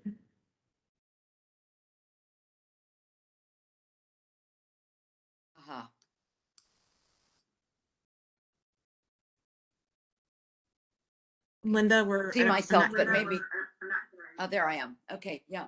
Okay, thank you. My name is Linda Jacobs. As Jennifer said, I'm the chair of the board of the Washington Street Historical Society, the sponsor of this public art installation that we're proposing to you. Although many of you know Elizabeth H. Berger Plaza, it's the beautiful recently constructed park running along Trinity Place. What you may not know is that it stands adjacent to the best kept secret in New York City history, which is the first Arabic speaking community in the United States, was 1 block away on Washington Street. Beginning in 1880, immigrants from Greater Syria had their homes and businesses between the Battery and Albany Street on Washington Street. Among them, my 4 grandparents who were here in the 19th century. It is fitting then that the EHB Plaza is the site of a commemoration of the literary flowering that was rooted in the Syrian colony of Washington Street. The planned artwork, which we'll show you tonight, celebrates the writers and poets of Al-Rabita al-Kalamiyya, which means the Pen League or the Pen Bond in Arabic, which was first formed in 1916 and reconstituted in 1920. The membership of Rabita was somewhat fluid, but included Khalil Gibran, author of The Prophet, Mikhail Naimeh, a renowned poet and biographer of Gibran, Amin Rihani, author of the Book of Khalid, the first English novel written by an Arab American. and Ilya Abu Madi, who is a poet and a newspaper publisher. Although several of these writers wrote in both Arabic and English, we have chosen all of the quotes to be in Arabic, and we've then translated them for the public. But the quotes themselves will be in their original Arabic. Afifa Karam, a woman, though not a member of the Penn Bond, wrote 3 groundbreaking novels in 1904, 1906, and 1908 that were published here in New York. And we've included her because she is a respected member of the Syrian literary community. Washington Street Historical Society was founded in 2013 by Todd Fine to memorialize the Syrian colony in general and its writers and poets in particular. Through his efforts, the city chose Sarah Ouhaddou, a French-Moroccan artist, to carry out the design of the artwork in the process that Jennifer has described. Ouhaddou has developed a calligraphic system based on Middle Eastern architectural elements. And here's an example of them. You see on the left her elements and the names of the characters in standard Arabic. Most of the panels are so abstract that it's impossible for a native speaker to read them, but she chose that on purpose to emphasize the beauty of the language and the calligraphy. And they're embedded in mosaics. They're built of mosaics, which she also chose as a medium that is traditional in the Middle East and in Europe. And it's a traditional craft that's hand done. So the combination of the abstract modern calligraphy with the medium of mosaics is this contrast that the poets and writers also use in their writing to contrast the classical and the contemporary Arabic. What we're presenting tonight is the result of Ouhaddou's work, and this is a schematic drawing of the park. The north, as you see, is to the right, which includes 3 major elements and signage. Walls 1 through 4, A1 through 4. Thank you, Jennifer. Yeah, I was trying to use my own cursor to show. Yeah. Are 4 panels of mosaics with quotations from the poets, which I'll show you in a bit. The wall B1 is a backing of a seating wall that already exists in the park, and with a quotation on it as well. And then the sculpture, which you see on the edge of the mound, is in a planting bed in the mound. Thank you. Go ahead, Jennifer. Yeah. So here is a rendering of the 4 panels. We've placed them, as you can see, in the planting bed. We did not want to obstruct the walkways or any of the circulation in the park. We planted them, we put them behind this railing and also in the planting beds to protect them, but they're still readable because they're close enough to the walkway to be read. They're spaced apart to keep away from the trees and the tree root systems that exist already in the planting bed. And this gives you a kind of idea of the varying variations in scale that the artist is using in her alphabet, so that some of the letters are big and some are small, and it's part of the aesthetic of the work. You'll see in the next slides the individual panels, and we can go quickly through them to the 4th one, which I will read to you what it says in English. It's written at the bottom. I'm not sure you can see it, but I will read it to you in English. It's a poem by Ilya Abu Madi, who was one of the 4 very famous poets and writers, both in the United States and in the Middle East. And this poem is called Be a Balm. Be a balm, do good, though you may not be recompensed by a word of thanks. What reward does rain expect when it falls? Who rewards the scent-giving flower? Who repays the singing nightingale? Friend, learn love from them. And all of the poems we have chosen have been in this transcendental humanistic mode that was a major theme of all of these poets and writers. So this is a technical drawing, which we can talk about if you need to. The dimensions are, the panels are 11 feet long, 3 feet high, and they're 1 foot off the ground in each for each panel. And as I mentioned, they're planted in the planting beds in order not to obstruct the pathways, but to be readable from the beds. Thank you. Next, Jennifer. Yeah, so this is a rendering of the back of the seating wall, which, as you'll see, is it's very long. It's 40 feet long. And we're still in the process of deciding whether it will have one long poem on it or 2 shorter poems. And here's a rendering so you can see the scale. It's slightly canted upwards so that people will be able to read it from the path so that they don't have to bend over to read it. But the scale is such that it will be, again, it's not readable per se, but to enjoy it and to look at the artwork. And these are the technical drawings for the seating wall.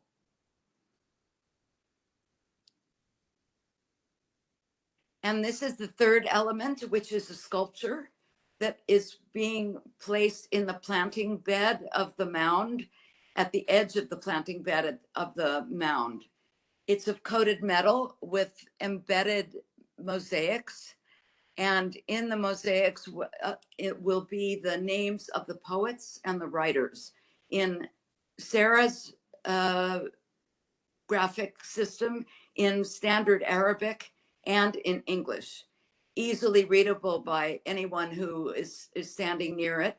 And on the edges as well, and on the back as well, there will be mosaic. So from every place in the park, you'll be able to see parts of the sculpture and be able to see the beauty of it, even though in this picture, it's backwards to an Arabic reader, but it's an object of art. So, and this shows you the scale.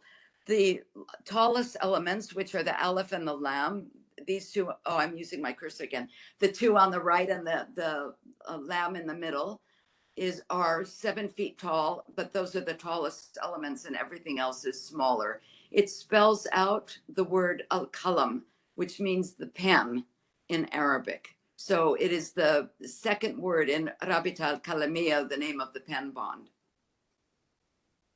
As I mentioned, the sculpture is of coated metal. It's 18 feet long and curved gently to mimic the curve of the planting bed as it's already been designed for the park. And you'll see in the next slide some samples of the mosaic.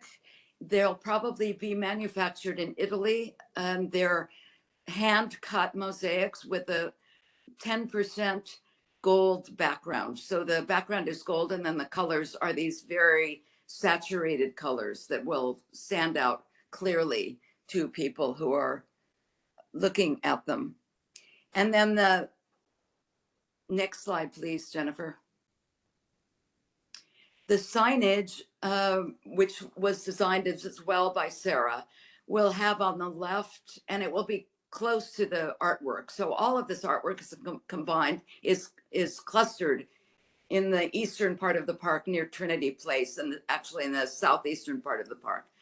And this is the signage that will go with it. On the left is a description of the Syrian colony on Washington Street to give a general idea, and then the place of the poets in that colony. The middle is a schematic of the park as you see it, and calling out where the panels are. Below that is her alphabet, Sarah's alphabet with the Arabic alphabet. I don't think it's in this picture, but the Arabic alphabet will be underneath her letters. And then on the right, the translations into standard Arabic and English for each of the panels that we have put up So we hope that you will agree that this is not only oh yeah, Jennifer, do you want to talk about maintenance before I finish? Yeah. Yeah, I'll just make a really quick note. I'm not sure if you're getting an echo. Is anyone else? Sorry? I'm hearing an echo of myself. We hear the echo. Linda, if you don't mind muting yourself for a second. Thank you. So I just wanted to touch on maintenance and care. As many of you may know, the Downtown Alliance is the Parks Department's partner here in terms of maintaining the park. They actually maintain the space for us in terms of picking up garbage, care for horticulture, things like that. They are very well aware of this proposal and support us moving forward. They will not, however, be responsible for the care of the artwork. That will largely be kind of overseen by our office in Art and Antiquities. The Department of Art and Antiquities for privately sponsored permanent artworks require an endowment. And essentially that endowment ensures the maintenance of any kind of permanent object in perpetuity. We know that these objects, hopefully will outlast us all. And so we hold the endowment in an interest-bearing account. And essentially we work with the Washington Street Historical Society to kind of get estimates on what we think the care annually is every 5 years, and then, come up with what we think is an appropriate endowment amount. And so we have been working with Washington Street, and we believe we've kind of come up with a really good maintenance plan for these artworks.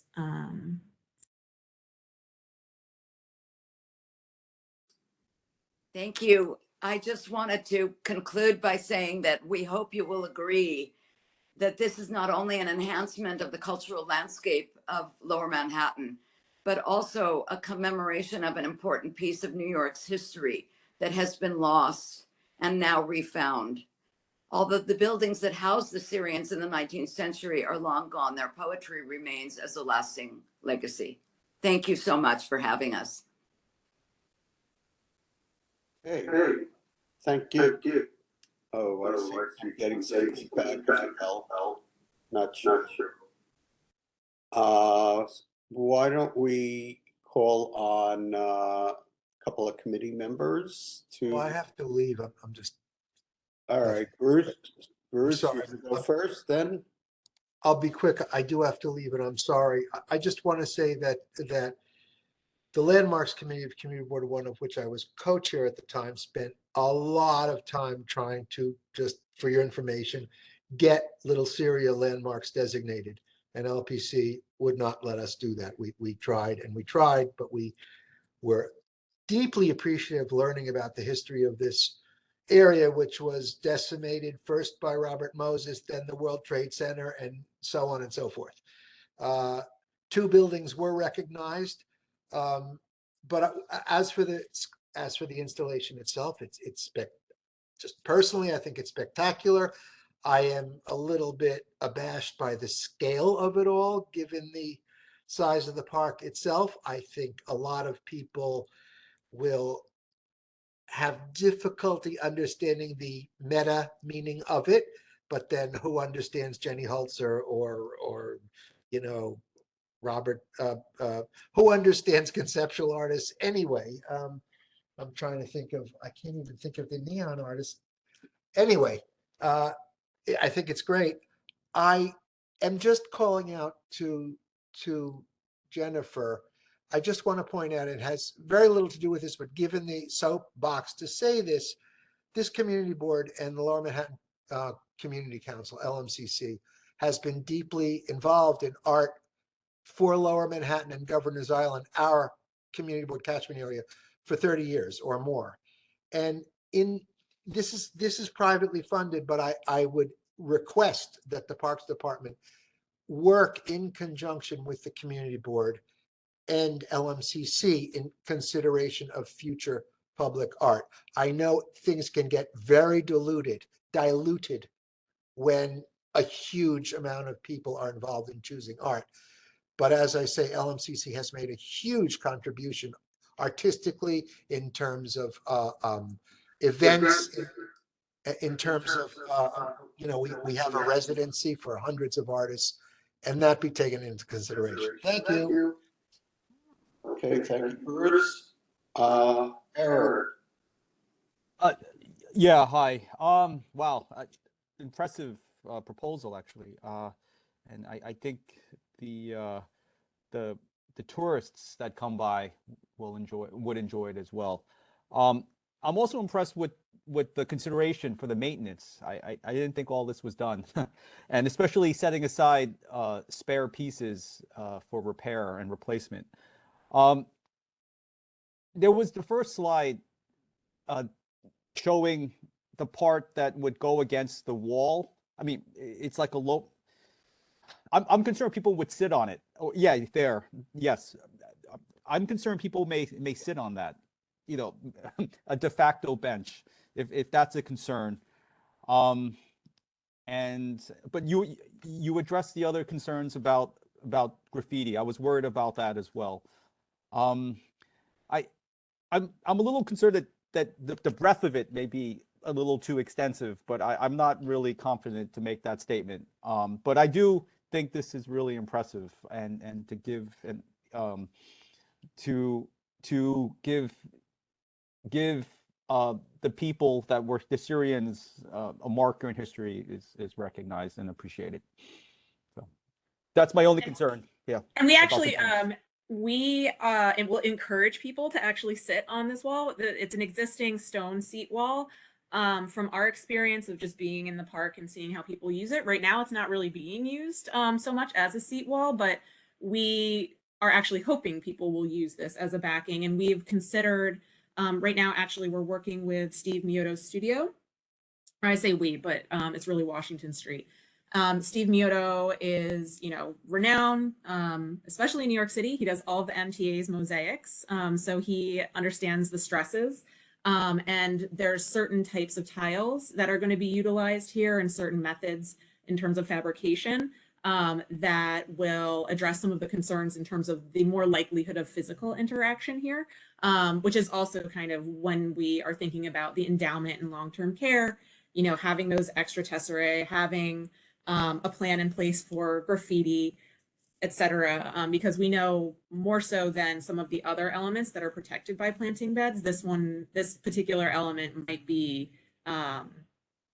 more subject to the wares of physical interaction, and we've been taking that into account for the design. So if you do want people to use it as a bench, are armrests a requirement after a certain distance? Not necessarily, given that this is an artwork, it in terms of some of the different like ADA or design requirements, those don't necessarily apply in this instance because it's an artwork. And in fact, this particular element is completely independent of the seat wall because the seat wall itself doesn't have the internal infrastructure to like bear the weight load of someone that would be using this as a seat back. So it will be independent structure essentially. So we don't want to necessarily add the armrests and things like that to the wall itself because the wall itself wasn't necessarily initially designed to take that on. Would there be issues about drainage? No, actually, sorry, go ahead. No, that's it. I was going to say this actually, what is so great about this design, and it's actually mosaic is relatively rare in parks.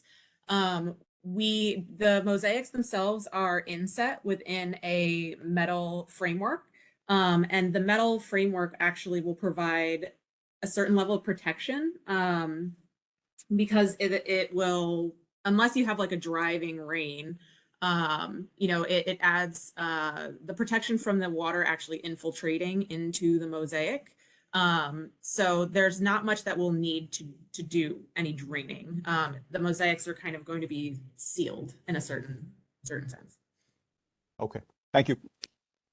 Could you just, so who has to approve this other than the community board? Who are we recommending our okay to? So we are, through our process, we are now going to be heading to the Public Design Commission for conceptual review. That's what I assumed. Anyone Yeah. else? Just PDC in this instance. For conceptual, of course, there are several rounds of review. So conceptual is our first step. PDC will also be weighing in, preliminary down the line. But currently, right now, our main Okay. review is conceptual review with PDC. Okay. All right. I don't see any other committee members. And Todd and Esther, did you want to make comments before we vote?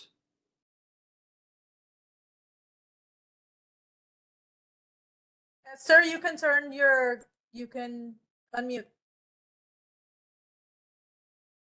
Oh, Alice, I didn't see you had your hand up. Sorry. I can go. I'd rather hear actually what Todd has to say because I know he's been very involved with this. So thanks. Sir, you can go ahead. I see you unmuted.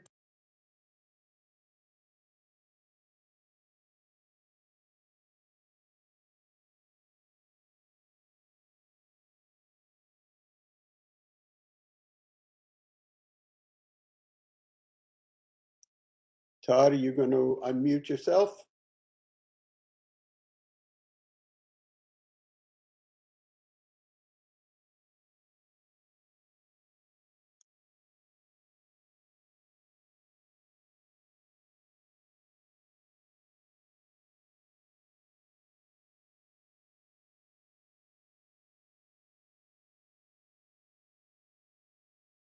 Todd is saying he just texted he cannot unmute. Okay, now I can.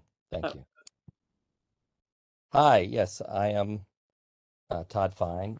I have been involved with this for some time, and I'd like to first just thank Linda Jacobs and Jennifer Lances for getting it to this point. I mean, this is obviously a very major project, and it's meaningful on so many levels, and it's been through a lot. It's been a lot of time and work.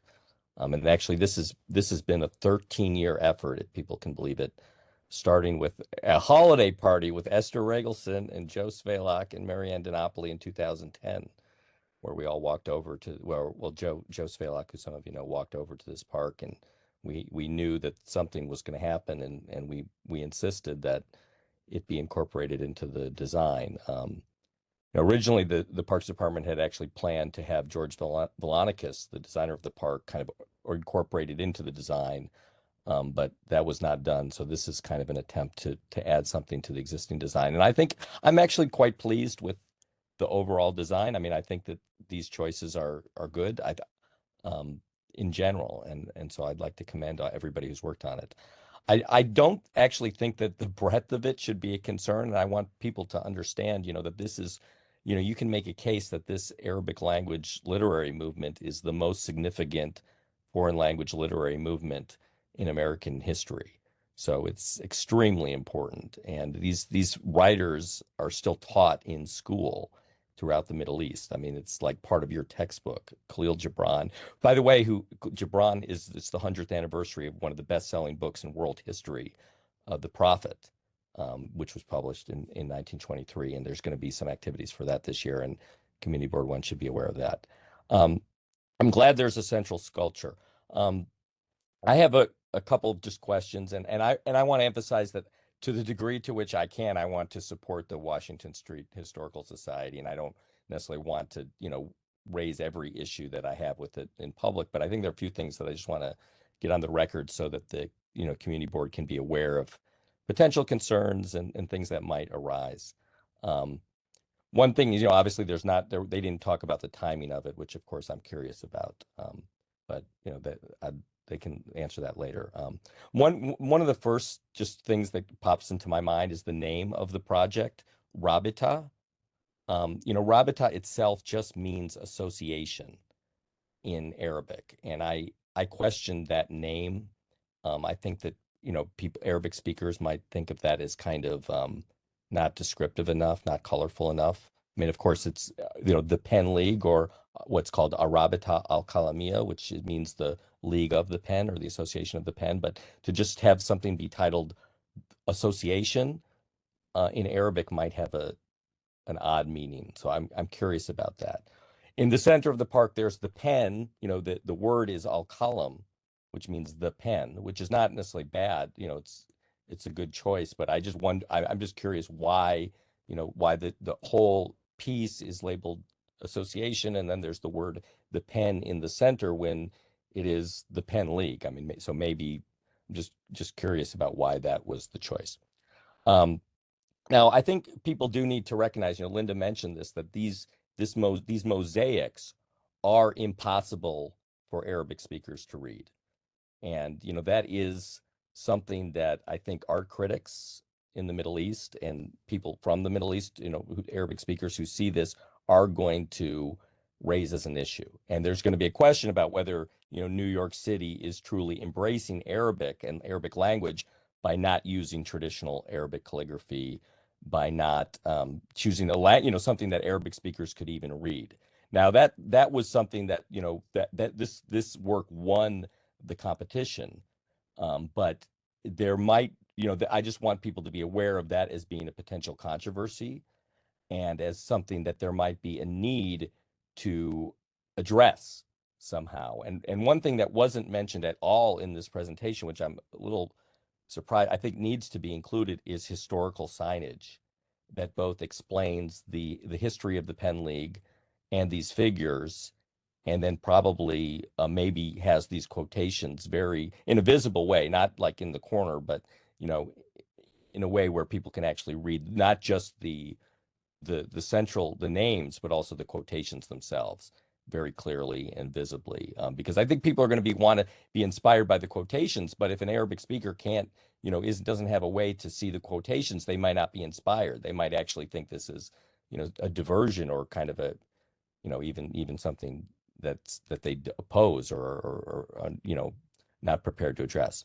Another concern that I have a little bit, and maybe this is, you know, this is something I've been trying to reach out about to one of the board members, is the quotations to me it's not clear to me that they all are verified in terms of their accuracy and their translations, and or whether the experts who are the family members of these writers have agreed that these are the most important or most relevant quotations to summarize their writers, especially in this thematic context.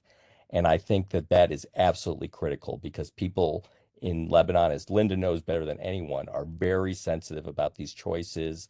They're going to have strong opinions about this, and any error or any you know, is going to will be a big issue.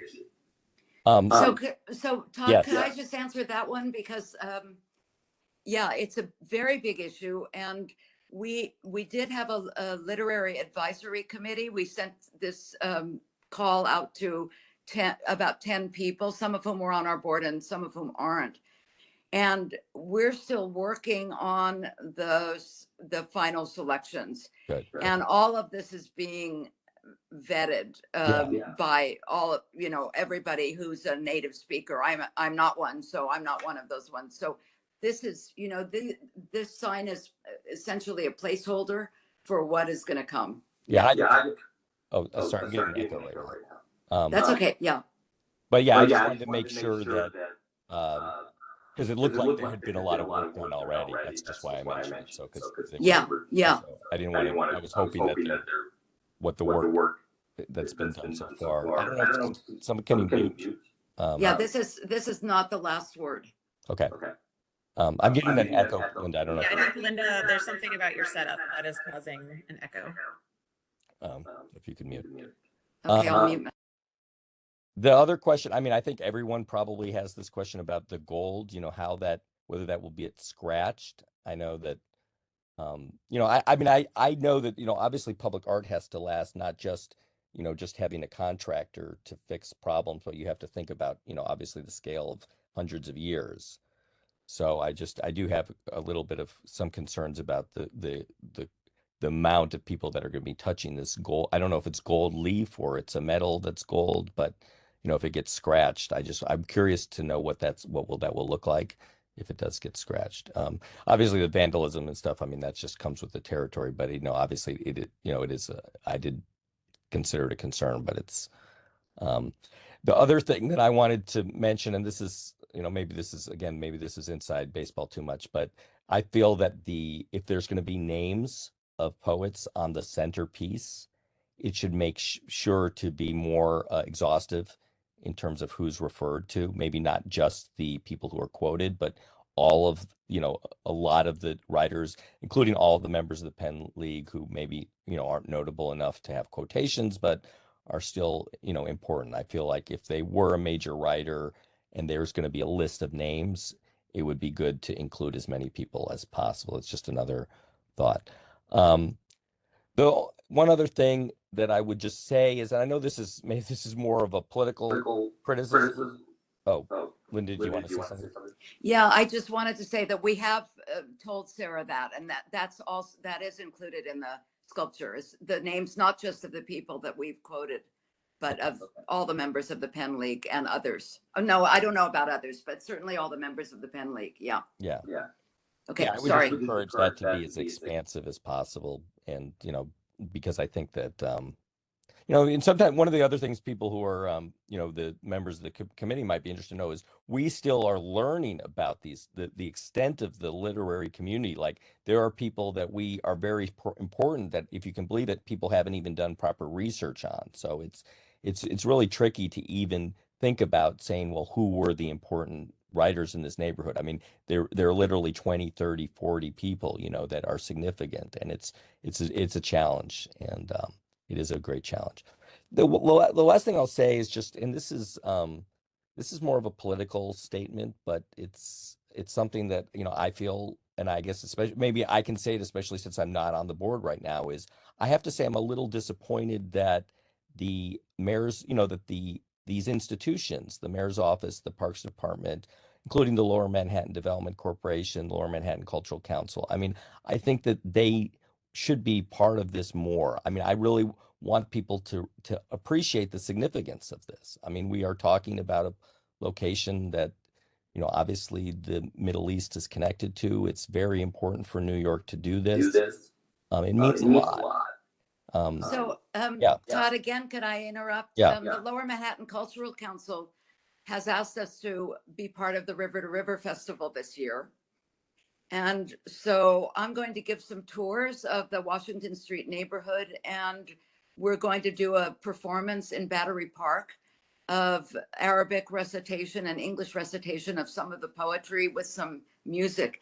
I also wanted to mention, which I forgot to mention, is that we've been funded by the National Trust for Historic Preservation to do an app, and it will be a web-based app, and we're going to put the QR code on this signage that's up. Half of it will be a kind of virtual reconstruction of the Syrian community with pictures, essays, some music, some videos. And the other half will be an illumination and an explication of the artwork further than we can go on the signs. Okay. So that people will be able to connect by the QR code and get as much information as they can possibly stand. Okay. So, yeah. Yeah, but my overall point is that, I guess what I'm trying to say is that, I feel this project is so significant that, in light of the fact that, for instance, the de Blasio administration had dedicated at one point $10 million to new monuments that would, deal with underserved groups. You have this, we have the Lower Manhattan Development Corporation, which has had billions of dollars. I just find it a little, I just wonder if the lack of any state funding at all is also a reflection that, the city may not embrace the unveiling and the implementation of this to its fullness. And this is just a concern that I have, that I'd love to see the mayor's office, and I have the luxury of saying this, since I would like to see the mayor's office commit to embracing this more, and maybe find funds or encourage LMDC or just something to let, because I think people around the world, if the city and the state aren't endorsing this and are making the Washington Street Historical Society pay for almost all of it, and maybe, I mean, and including the maintenance fund and everything, that people will just perceive it as the city not being fully supportive. And I know, there's money involved and there's not infinite money, but at least in public art, at one point there was a large fund that was supposed to be dedicated to these new monuments, and most of those monuments don't look like they're even being completed. Or maybe they're going to take a long time. I don't know, but this is just a feeling that I have, that the mayor's office needs to embrace this more. And if they do that, there will be dividends for the mayor's office. And I don't want, this is something that, the Washington Street Historical Society is, I'm sure, doing their best, but this is my feeling. And I would love to see Community Board 1, to the extent that Community Board 1 has any pull, to encourage the mayor's office to really embrace this project, because it could be so great for Community Board 1 and Lower Manhattan if it was completed, and if it had all the things that it needed to be a success. Okay, Todd, thank you. I'd like to try to get some other people a chance to be heard. Alice, I think you've been waiting the longest. Well, thanks for the presentation, and Todd for the heartfelt explanation.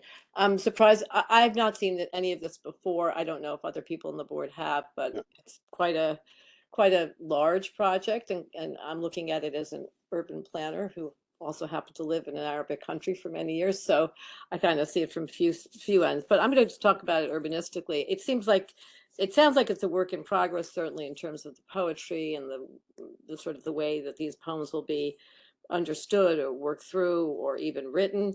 I also think, I'm hoping it's still a work in progress in the urbanistic aspect of it, the layout. I think it's, you mentioned that at some point it was going to be incorporated into the park, that the art would be part of the park. I think that was a great idea. I'm sorry it didn't seem to bear more fruit, but it does seem to take place in that wonderful bench that you show, although it seems like it's a one-sided mosaic. I couldn't see, it would take a while to go through each one of these parts, but I think that's the strength of the project, is something that is incorporated into the park and is not just put into the park as an object.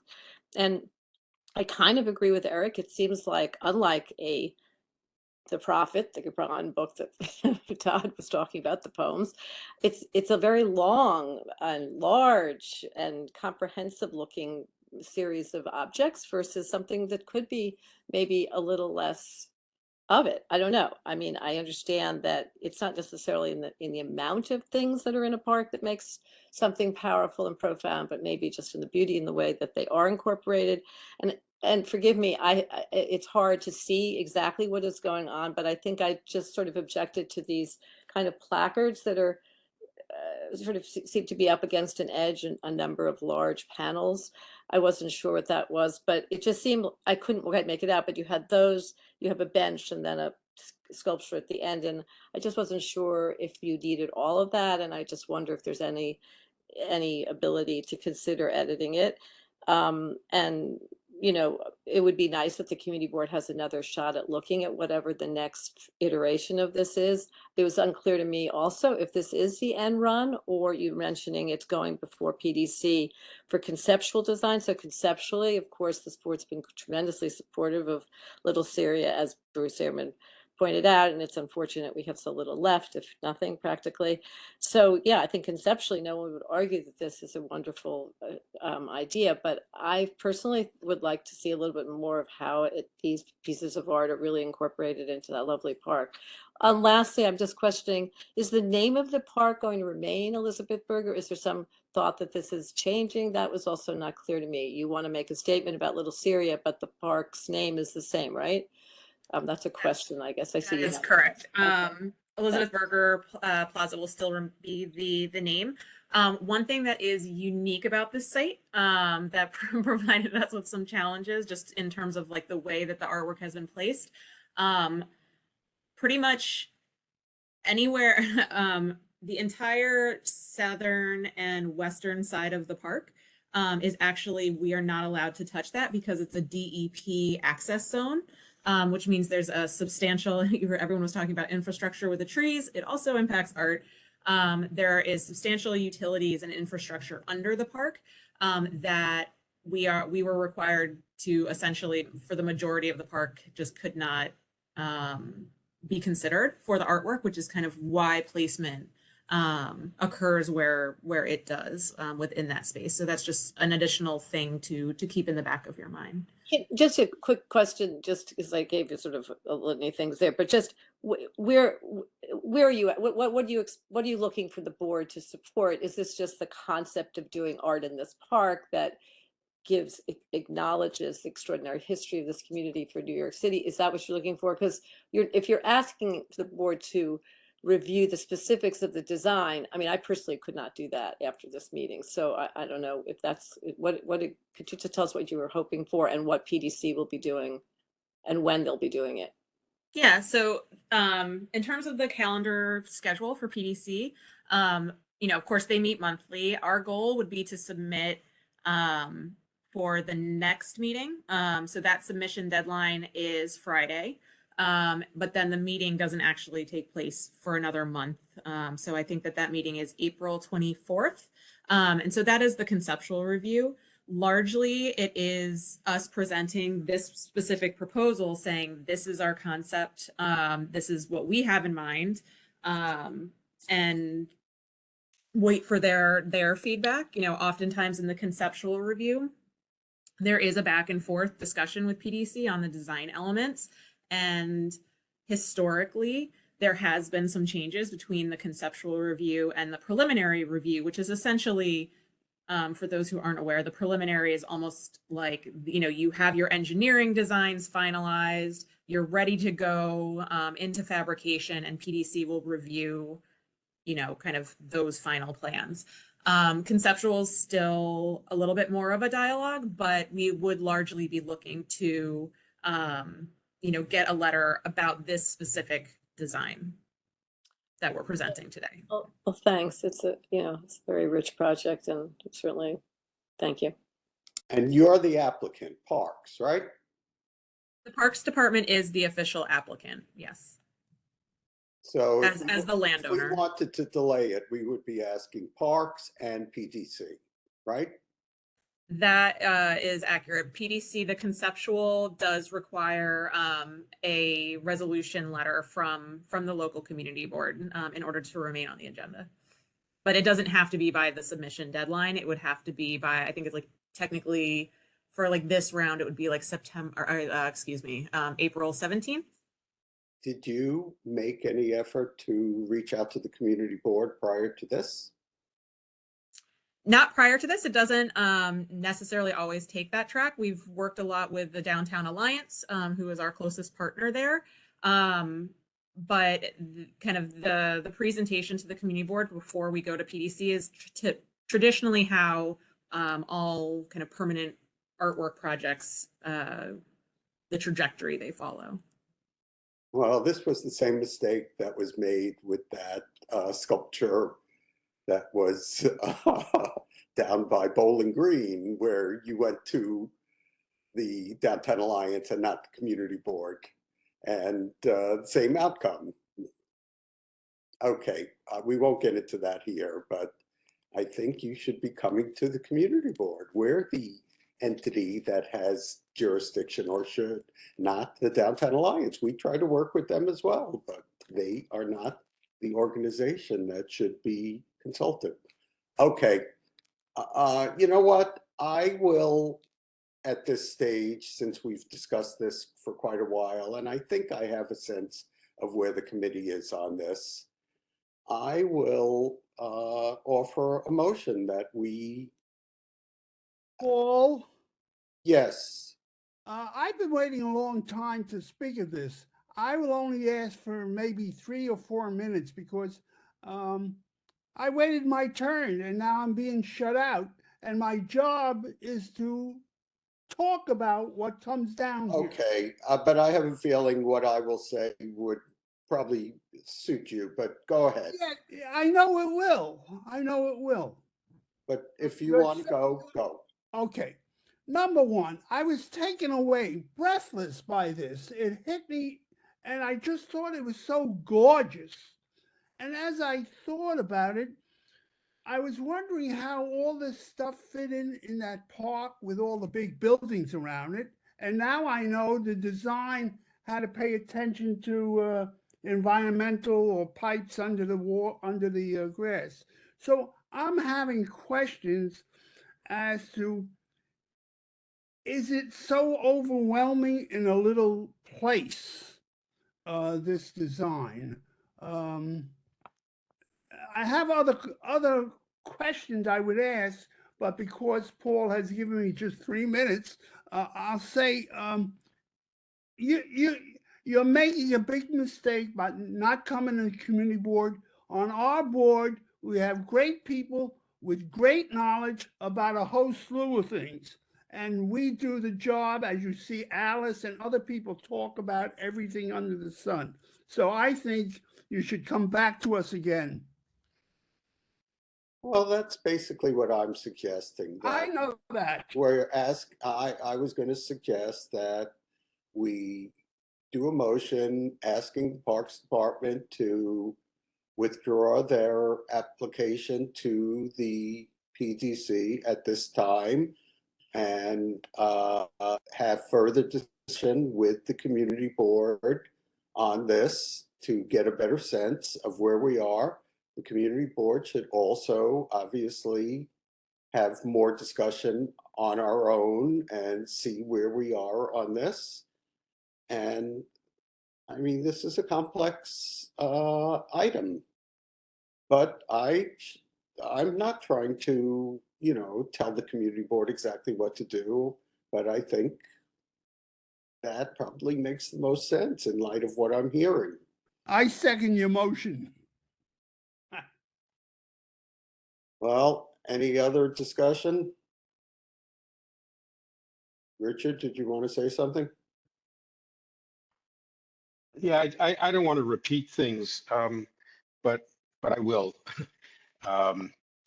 I agree with what you're saying, Paul and Joe and Alice for sure. And I think this is something that is both so meaningful and significant, as Todd describes it, that it really needs to be right.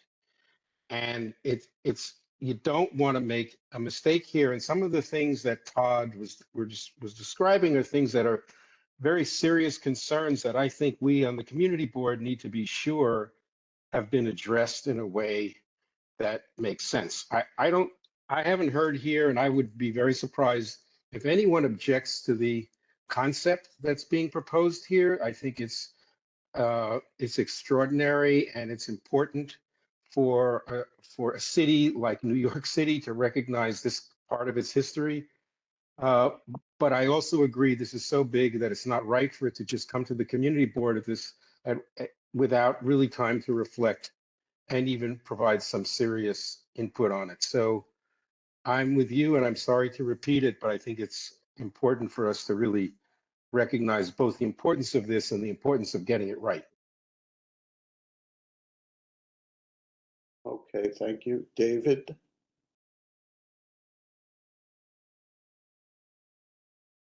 You're muted, David.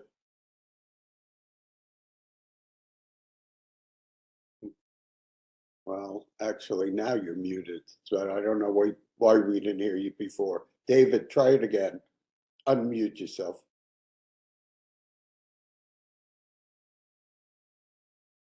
David? Can't hear you.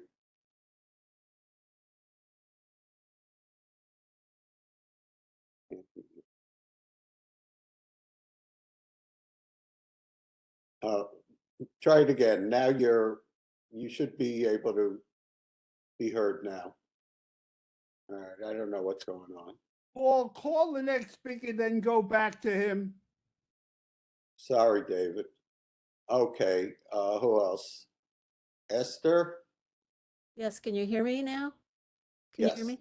Yes. Hi, I'm speaking for the Friends of the Lower West Side, and I also live 2 blocks away on Washington Street.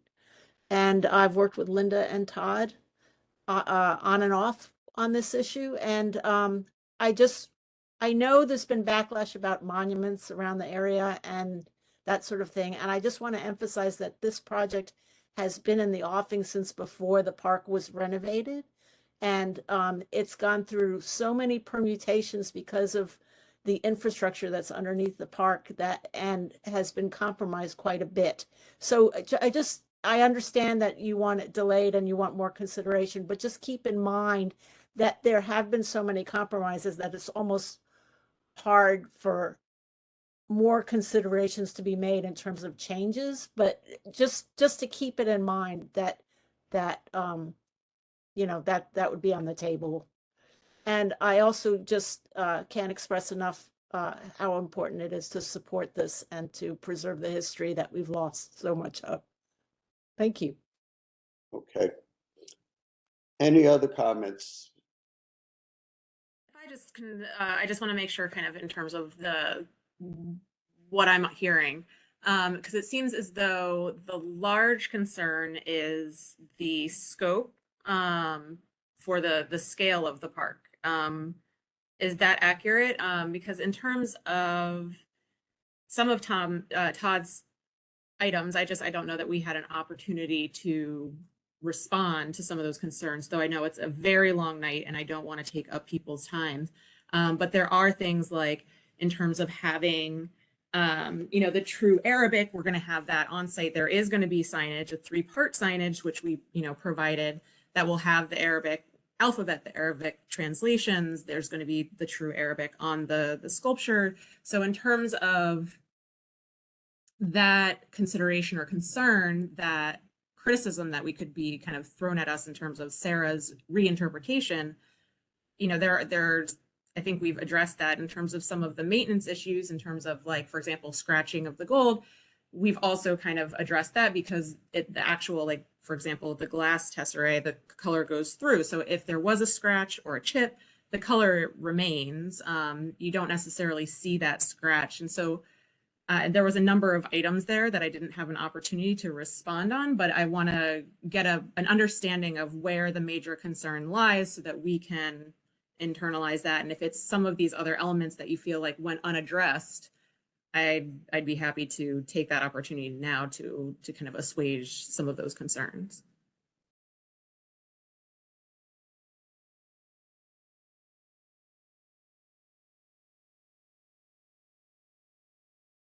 I don't even know where to start. Andrew, what do you think?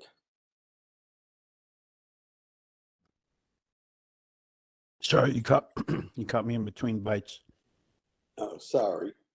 Rather, I appreciate your effort to try and clarify the points you've heard. I guess I would suggest it's more than just the scale of the project that has been expressed by this board. There just seem to be a lot of potential sensitivities to the project that I think we want to make sure we're comfortable, have been fully vetted. I'm not knowledgeable in this particular topic or subject, and it'd be difficult for me to opine anyway this evening based on what's been presented. I think there's a lot more due diligence that at least we as a board need to undertake and feel confident with. So I think it's broader than just the scale of the project.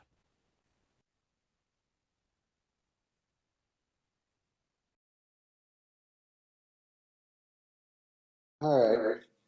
Maybe, could I say something here? I'm perfectly willing or happy or would be amenable to talking with the board further about this. I'm not an expert on the poets.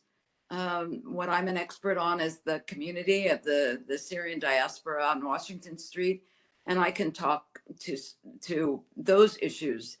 If people want to talk about the poetry as literature, we can get someone in to do that. If people want to talk about the art, we can get Sarah in to talk to you about that. So it's just say the word and we can arrange for what you need to do in terms of your due diligence.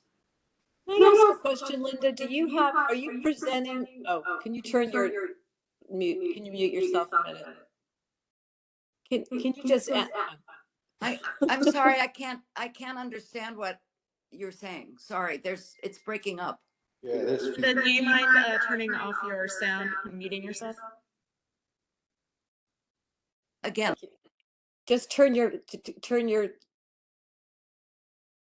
yeah, ask somebody from Sorry. your team. Yeah. Is this presentation you? Linda, you have to turn your sound, you have to mute yourself. I did. Oh, no. Mute No, yourself. Okay. So again, I want to ask is if the presentation you provided to the board tonight is precisely the same presentation you'll be providing to the Public Design Commission. It's not it's nearly identical. There are a couple of slides that go more into the engineering of the kind of they haven't been engineered yet, but they're like hypothetical, like this is how we think we would install it. So it's some of those nitty-gritty slides, but this is the majority of this is what the presentation is. What I would ask that on behalf of the board is that we get the full presentation that is essential with all the engineering, the scale, the location of these objects, the height of them, all of that good stuff. I think that would help, at least certainly help me to evaluate this going forward in terms of the actual urban plan of it. Thanks. Yeah, we can absolutely do that.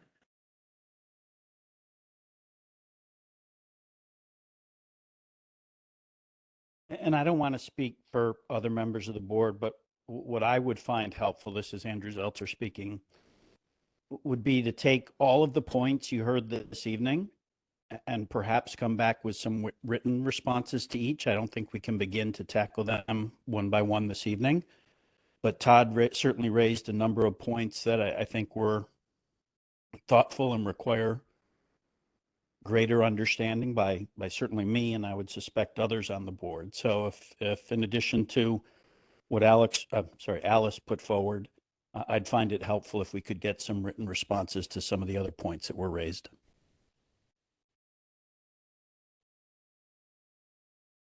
Yes, we can do that.